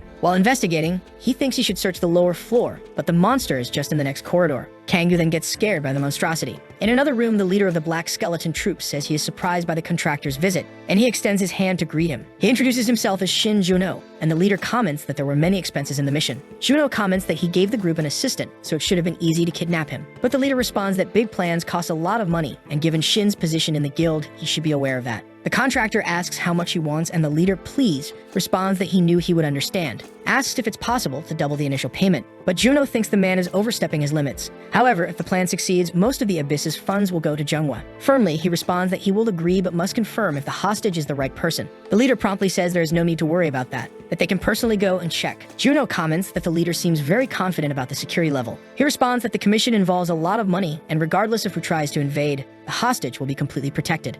He then proceeds to ask if Shuno knows Bijumai. Kang-gu on the lower floor dodges the giant's attack. While evading, he thinks that Bijumai is a Russian hunter enhanced with drugs to be a human weapon. He basically lost his rationality during training and is a killing weapon that only recognizes its owner. The monster senses the young man's invisible presence and prepares for another attack. Shin wonders if the giant detects him by scent because it was created to have highly refined senses. Bijumai charges forward, and the young man realizes the beast's sense of smell is on another level. At the last moment, he uses his quick evasion ability to dodge an attack. He reasons that if the monster is there, then the target is definitely behind the door it was guarding. The giant quickly returns in front of the door and launches an attack, but Kang-gu dodges. In the middle of the attacks, he notices that the Black Skeleton Troop is starting their patrol. He wonders if he should defeat the monster or go straight to the door. Bijumai delivers another strike but misses as Kang-gu uses an ability to reach the door. The monster rushes toward the young man with full fury. Shin takes advantage of this moment to make the beast destroy the door, allowing him to pass without any issues. The giant is left disoriented. A little later, the leader and the contractor arrive on the floor, and the leader takes note of the scene. From a distance, he observes that the door was destroyed and the giant was dazed. Stressed, he thinks someone has arrived and asks Juno to wait while he checks the situation. He thinks it was bad timing, but it wasn't a huge problem.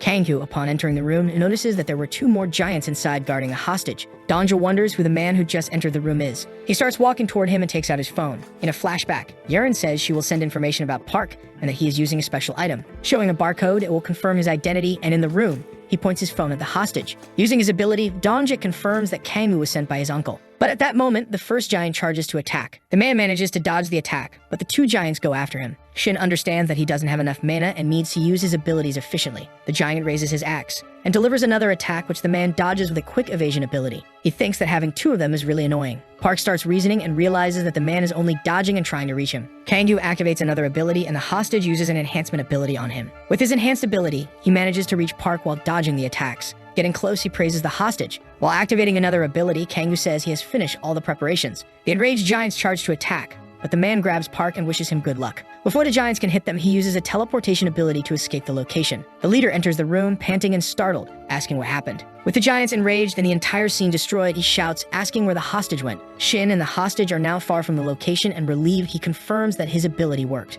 He adds that it was a good idea to resolve things while Park was with the Black Skeleton Troop. Kang-gu, looking at the young man, thinks that he is an excellent buffer and that he made things easier. As long as he is around, they can escape using the teleportation ability. The hostage thanks him for being saved and says he survived thanks to him. But he replies that he shouldn't be thanked just yet, leaving him confused. Shin says he needs the hostage to do something. At the base, Juno asks if he has seen things wrong. Looking at the leader, he states that he does not see the hostage, leaving the man stammering. Before hearing his answer, he says that since that's the case, no money will be delivered. The leader gets nervous and calls him an idiot. Shouting, he asks if he is crazy and if he knows how much was invested. In fury, he orders the giants to attack the contractor. But the contractor summons a Guandao, a spear with a blade at the tip, and slashes the giant's back. This leaves the leader terrified as the giant was eliminated with just one strike. Shumino asks if the leader is crazy, saying he should be the one asking while pointing his weapon at the leader's neck. With his weapon stained with blood, the contractor demands an answer and says he must bring the hostage at any cost. Understanding his position, the leader says he will do everything to find him. As he runs towards the exit, Shin wonders how they knew and invaded. After all, he had hired a group with no ties to the Jungwa Guild and had gone personally to prevent any information leaks. Taking his phone out of his pocket, he wonders if it had been bugged. Yusuk orders the guards to report immediately if they find anything. His phone vibrates with a message from Chuno saying he might have been bugged and should turn off his device after reading the message. Due to a setback in the plan, the location and time have changed and Hansuk must be called to the designated place. After reading the message, the man says there isn't much time left as he laughs. At the Abyss hideout, the captain lemons, thinking he hired a stranger, and Yusak and Sammy were returning. He thinks it can't be Park's father, believing he had ensured Park would grow up safely, but he hadn't even managed that. His phone vibrates with a call, and upon answering, he asks if it's Yusak, to which he responds affirmatively. During the call, the man reveals that Donju was with the Black Skeleton Troop. The condition for rescuing him was money, but the captain had to come alone. Hyunsuk believes he can still save him, so he responds to the call, saying he's on his way and asks for the location. In a warehouse in the middle of the night, the man approaches and says there was a setback, but he thinks things turned out fine, making the hostage uneasy. Park gets nervous and asks if he was the one behind this. Approaching, he responds that it was all his fault for having him as an uncle, and the hostage asks why. Yusak thanks the man in the shadows for capturing him. As the man steps out of the shadows, Park realizes it's the guy he saw before. He asks if Taezio isn't coming. Sammy appears at the top of the stairs, saying it was unlucky. She had hoped it was a misunderstanding. The man asks what's going on, and the boy says that Taesiak was frantically searching for Jimshin. Breaking free from his restraints, he runs to Shin's side, surprising him. Yusuk comments on the message he received, and the young man simply confirms what he was about to say. Showing his phone, he says the message was sent by them. Thinking things would get complicated, he asks to turn off the phone and says it was good that he did. With no way out, he shouts for Donju not to suspect him, claiming he had been looking for him the whole time. Park says it's strange and asks how many people knew he was Hansuk's nephew. When Kangyu said there had to be a traitor, the mystery was solved. He immediately thought of him as they weren't strong enough to defeat him with just one strike. Faced with these claims, Yusuk starts to get nervous. Shin thinks that if he had taken the young man earlier, he would have lost the chance to catch Moon. Even though it was annoying, this kind of show was the only way. He says that thanks to this, he could find out what kind of idiot the man was. Since they had the victim in a recording, he says the captain wouldn't let it slide, and Yusuk starts cursing him. Handing over a chip, the man says that's the information he requested. Shimona asks what information it is, and he responds that it's the CCTV footage from Gwangju Station, though slightly damaged. Smiling, he says he will check it immediately. He begins watching the footage of the fight between Shin and Su. He says one of them was a member of Eclipse. Looking at the young man, he finds it strange because he seems familiar. Sammy asks why the man took Park. Wasn't he satisfied with being second in command of the Abyss? Yusak says the Abyss was a waste. Even with good dungeons, items, and power, they wasted it all on the idea of opposing the Jungwa Guild. He asks who would recognize that senseless mission, saying that from the outside, they look like a criminal organization. Pointing at Park, he says he knows what he's talking about. The boy reflects, but someone interrupts. Yu tells them to end this because words won't work. It makes no sense to listen to him, as he wants to sell the Abyss to Jungwa. Yusuk draws his weapon and says he will finish them all. The group prepares to defend themselves, drawing their weapons. The moment the man starts firing his weapon, the captain appears and cuts off his arm. The weapon, already firing, hit and exploded the ceiling. The group is surprised by what they see. Hyunsuk drives his sword through the man. He finishes him off while looking at him mercilessly. With a single movement, he withdraws the sword from his chest, causing Yusak to collapse to the ground. The warehouse falls into silence. As the captain sheaths his weapon, he looks at his former comrade's lifeless body. Relieved, Park calls for his uncle, who approaches happy that he is safe. He asks the young man what he thinks about returning to the headquarters. He replies that there was nothing else to do and that he understands.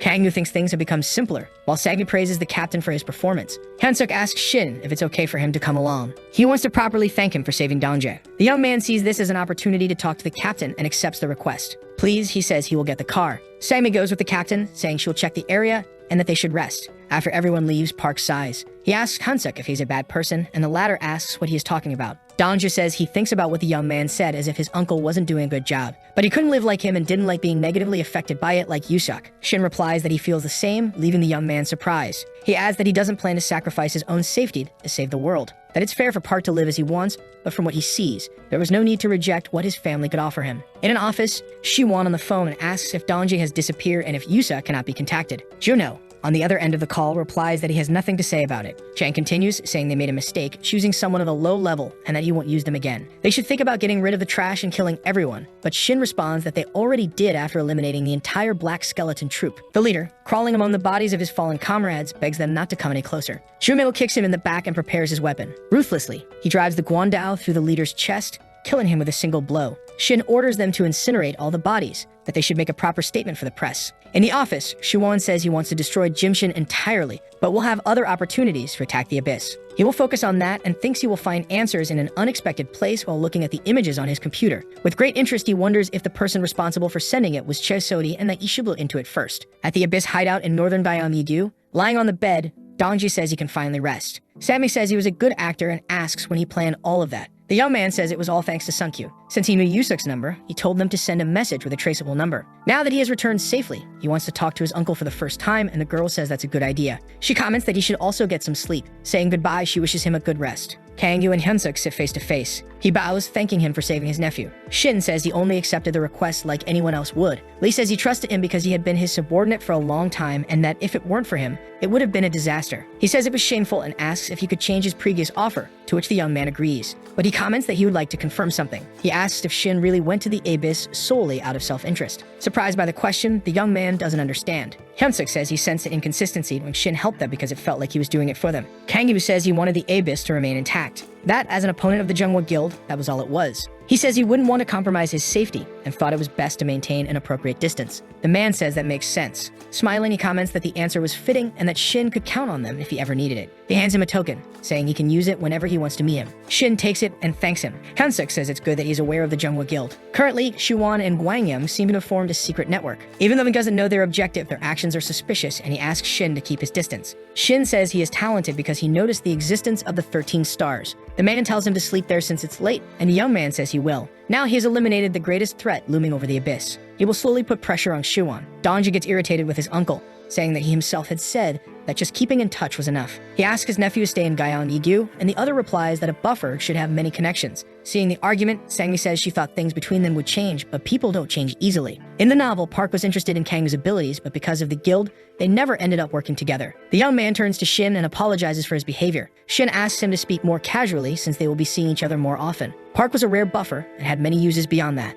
Getting closer to them was a good idea, so he asks for the young man's number, which he readily accepts. Turning to his uncle, he says he is leaving. The girl asks them to have a meal together, while the man extends his hand and tells him to come back whenever he wants. Shaking his hand, Shin says he will look forward to the day they meet again. With that, Shin departs for another place. While walking, he notices his phone ringing and answers it. Aaron says they identified the corpse he requested. Shuwan was looking at Sue's file and what she had done. He wonders why she did all that for a fugitive prisoner. He asks the man where she is, and he replies that they are searching for her. It seems they were purged by an investigator named Hyoeon, who was in charge of a special unit and was after Sue. He wonders if the woman was abandoned because she failed her job. She pursued the target and fought him, so she must have a lot of information. He orders them to find her and check her bank account, then asks if there is any other information. The man mentions a rumor that the leader of Blue Eyes helped the target that day. Surprised, he asks if Hyoeon was close to him since there was a hunter he wanted to recommend. He wonders if they were the same person. He would like to ask her, but there was a possibility she wouldn't talk after all. She ensured her client's security. He says there was no reason to end their relationship. Blue Eyes had a good public image and was a useful supplier of hunters.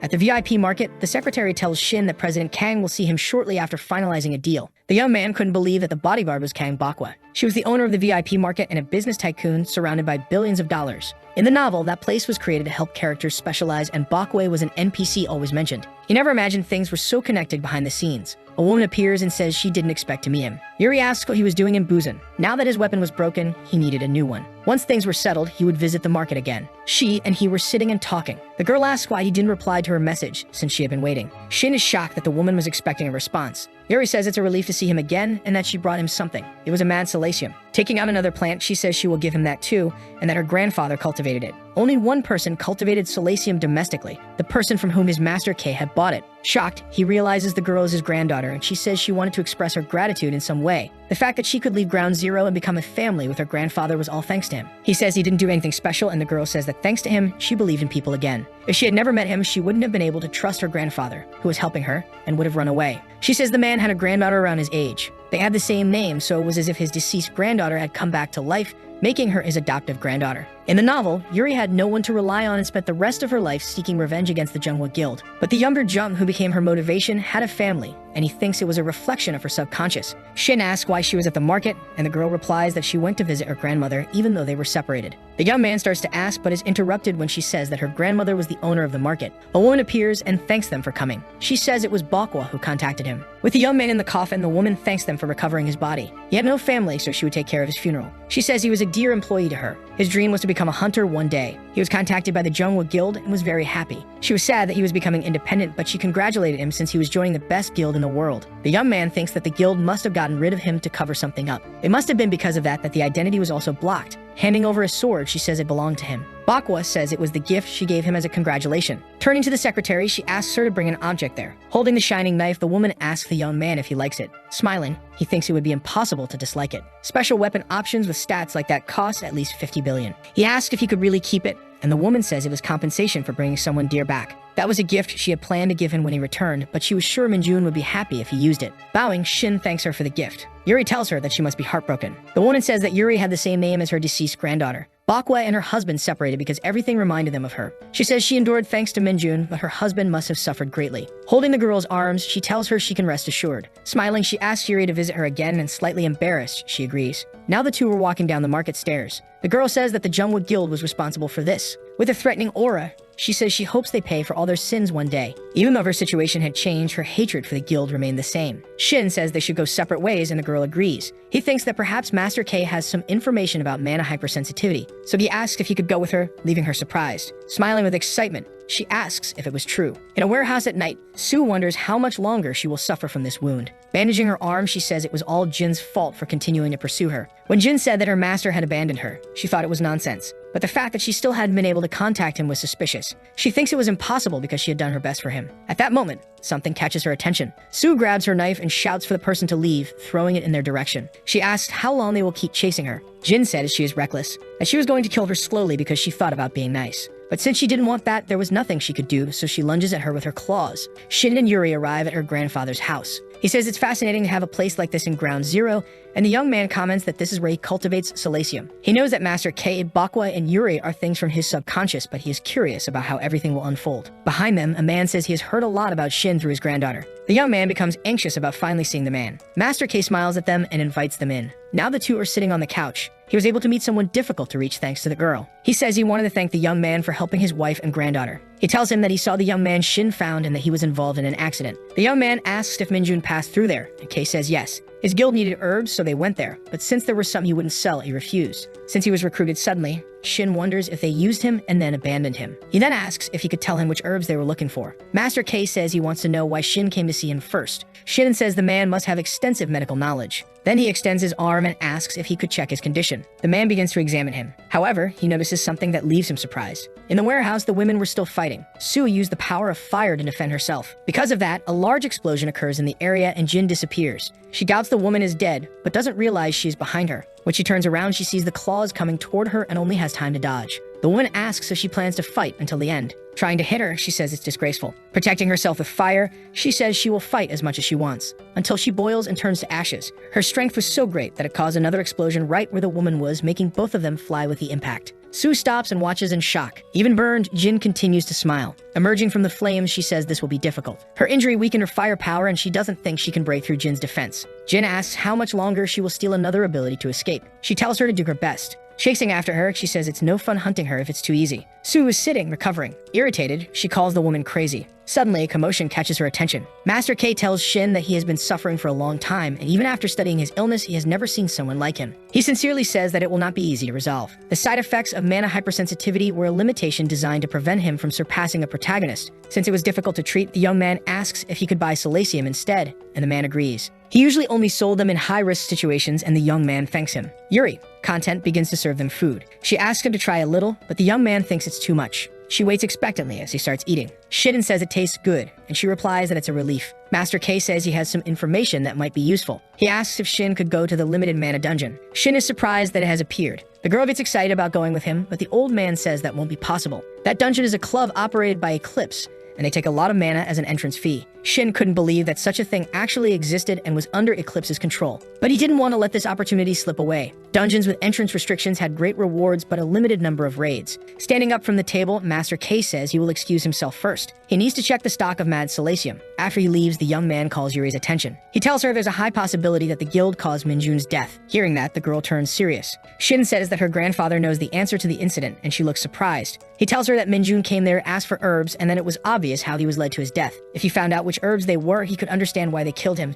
so he asks for Yuri's help with this. Remembering the young man, she becomes thoughtful. The young man says he won't force her, but he needs her help. Someone appears, holding a card. They ask Sue if she is from Eclipse. Smiling, they say they are there to invite her to join the Jungle Guild. At Master K's house, He hands pills to the young man, saying that the effect is severe, but to use them when necessary. Then the young man says goodbye. He tells Yuri that he will see her later, and she asks him to be careful. The old man tells his granddaughter to go inside first because he's going to check the plantations, and she agrees. He watches the girl enter, yawning, and smiles. Master K asks another man what he thinks of Sunkyu. The man says he seems promising despite having a long way to go, and the other replies that he would see anyone that way. He says that as an assassin, he was admired more than anyone else, enough to earn the nickname Master of 1,000 Deaths. The man says he never wanted that title. He says the young man is interesting with his unique illness and also for trying to use his granddaughter in his own house. He comments that if it were his daughter, he would have killed him on the spot, and Kei responds that Shin truly helped his wife and Yuri. You will continue to observe him for now, to see if he is someone he can share information about the Jungwa Guild with. The next day, Shin was at the club Master K had told him about. That floor was operated like a normal club. Hyoram approaches him and asks if he is the man who helped her in Gwangju. He is surprised to see her there. Jin says she loves the atmosphere of the place and that he can ask her anything if he wants to know something. The young man is intrigued because, based on her constellations,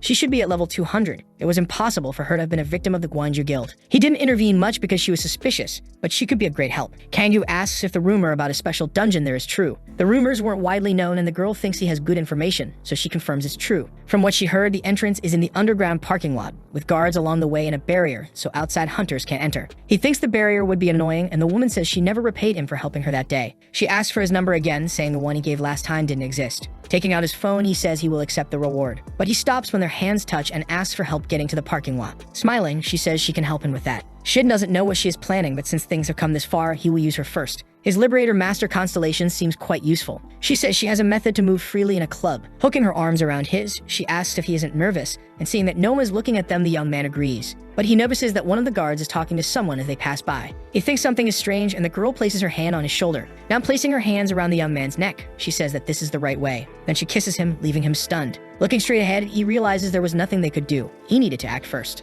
As they descend the stairs, the girl gives a small wave to the guard. Smiling, he waves back. Jim was helping him more passively than he had expected. After opening the door, she wishes him good luck in the dungeon, but the young man wonders what she really wants. She just sighs in satisfaction. Behind her, a man says she did a good job. It was Kang Donghyun. He says he can finally meet Shin Kanghu, that he was so focused on the barrier that he overlooked some important information. No hunter had managed to accumulate the required amount of mana so far. That underground parking lot only connects to the dungeon entrance and the upper floor. Shin tries to open the door, but suddenly he looks to the side, startled, and is quickly struck by lightning. The man says he will be like a trapped rat. However, Shin was quick enough to create a protective barrier and is shocked to see the man. He still hadn't reached the required amount of mana to enter. He wonders if he should give up and go back, and the man asks if that amount isn't enough. Taking out the pills, Shin says it's not. Donghyun uses his ability to launch an explosion of energy in his direction. Swallowing the pill, Kangyu thinks he can't give up here. So he pours the necessary amount of mana into opening the gate. The mana he deposits exceeds the required amount, and the dungeon opens. The young man jumps into the portal just before being hit. Seeing this, Kang gets irritated. He can't believe that Shin actually made it. Sitting on the other side of the door, Shin says he barely made it inside. In front of him, figures begin to approach. Several sticky monsters crawl toward him. They are angry and making noise. Hyoram asks what happened. She stops when she sees that only her master is there. She asks what they should do now, but the man only talks about mana potions. Even without understanding, she asks how many she should make. Turning to her with a threatening aura, Donghyun tells her to make all of them. The monsters leap at Shin angrily, and he uses Ice Imbue to freeze them. The Ice Witch constellation, which he obtained after killing Gubin, specializes in enhancement and imbuing ice elements. A weapon imbued with ice can easily defeat slimes because physical attacks don't work on them. Shin looks at one of them and says it's the last one. It is the Slime King. This one is much bigger than him and extremely angry. It launches several slimes in his direction, but the young man dodges all of them and moves into attack. His strength and speed are so great that he slices it into pieces. Amid the remains, he picks up a red crystal. Smiling, he thinks the rewards here are really good. Reading that he obtained the skill Cuteness, he says he could only use it if he didn't have to call it by that name. Shin continues walking until he comes across several glowing flowers. Previously, he had asked Master K if he needed anything from the dungeon. The man gave him a list of plants and asked him to check if they were there. They included mandrakes, centenarian ginseng, and spiritual roots, all rare herbs. A few years ago, foreign hunters discovered a different dungeon and managed to enter without any issues. One of those who entered was a botanist and witnessed rare herbs growing inside. His theory was that, as a result of the dungeon's special environment, rare species were able to grow there. There was no way to know if the environment was the same, but Kay asked him to bring back a biolent if he found one. Seeing the plants, the young man thinks there is no reason to refuse a bonus commission, so he says he can leave it to him. Indeed, Shin finds a biolent. This proves that Master K's story was true. The scope was large, but he should look for the other herbs the man had requested. Beneath a tree, something was watching him. Kanghu wonders if it was a monster protecting the herbs. It was a shellback turtle. All the flowers were planted on the turtles' backs, and because one was taken, they all began to awaken. Shin becomes surrounded by the animals as they approach. There were herbs growing on each of them. Taking out his knife, the young man thanks them for saving him the trouble of searching. At Master K's house, he tells the man that he wants to go to the dungeon. There are very rare herbs, and he will be able to collect what he needs to treat him. The man says that no medicine could help him. He knows his body better than anyone else. Since the entrance conditions are restricted, only the young man with that unique illness can enter. K says that it wouldn't be right to give up now, just when he had become his younger brother, but the other asks him to only worry about himself. He says that he didn't send Shin just for his health, and the man asks if it was because of the Bailan. That herb was an item that the Jungwa Guild wanted to negotiate with him, and Yuri was secretly listening to everything. Hearing the guild's name, she becomes furious. Inside the dungeon, Kangoo managed to defeat the turtles and collect the herbs. He obtained almost everything on the list, but a few were still missing. Perhaps they would appear as he progressed through the dungeon. Suddenly, something moved and charged at him, forcing him to dodge quickly. He thinks that he can't afford to rest here. The dungeon boss says that his dodge was impressive. When Shin looks at him, he notices that all the missing flowers are on him. Irritated, the boss says that Shin invaded his territory and was after his plants. He declares that he won't let him leave alive. Shin comments that this will save him time and retrieves his knife. At Master K's house, a man asks why he is after a plant that he had refused to sell. Ko replies that he won't resume negotiations and wasn't even sure if the Biolant could be found there. But if Kangoo managed to bring it back, he could investigate how the guild intended to use that herb. The boss tells Shin to become nourishment for his land, launching his roots toward him. Shin uses acceleration to dodge and close in on the monster. He takes out his knife, aiming for its head. Then smiling, he simply asks it to hand over the plants. In an instant, he stabs the knife into the monster's neck, startling it. Taking advantage of the moment, he begins climbing onto it.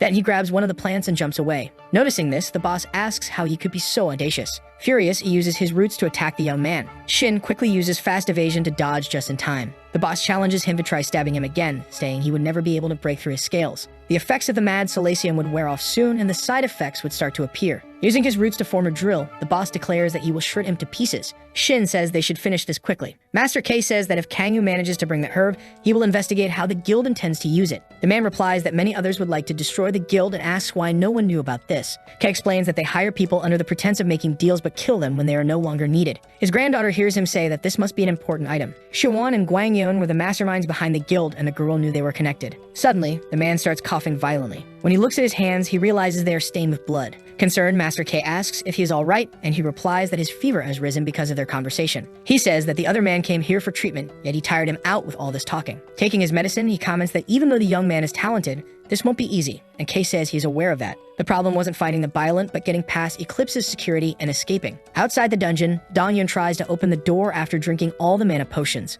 but it doesn't seem like it will open. Hyeon hands him the last mana potion. They bought everything available in the local shops and used up all their stock. She asks if she should get more, but the man returns the bottle, saying it won't be necessary. She asks if he is giving up on Shin Kangoo, and he says no. He has changed his plans, so he orders her to gather everyone. Inside the dungeon, Shin was using Shadow Step to continue his attack. The boss curses him angrily. Shin and his clones keep switching positions to avoid getting caught by the root drill. The boss asks what he is trying to do. Curling into his shell and leaping at Shin, he declares that he will tear him apart. He starts a rolling attack, heading toward them at high speed. If it touched him, he would die. Jumping on top of him, the boss yells that he will kill him. Shin grips his knife and prepares for the attack. Placing the knife on the ground, he creates a circle. He conjures a thunderstorm whirlwind, lifting the monster into the air. Taking advantage of the moment, he uses short-distance jump to leap onto it and then activates Soul Imprint. Now close to its head, he executes Great Decapitation. With all his strength, he drives the knife into the gap where the shell wouldn't protect it. The boss falls onto his back with the young man standing over him. Slowly, he begins to deteriorate. The reward was just as good as he had hoped.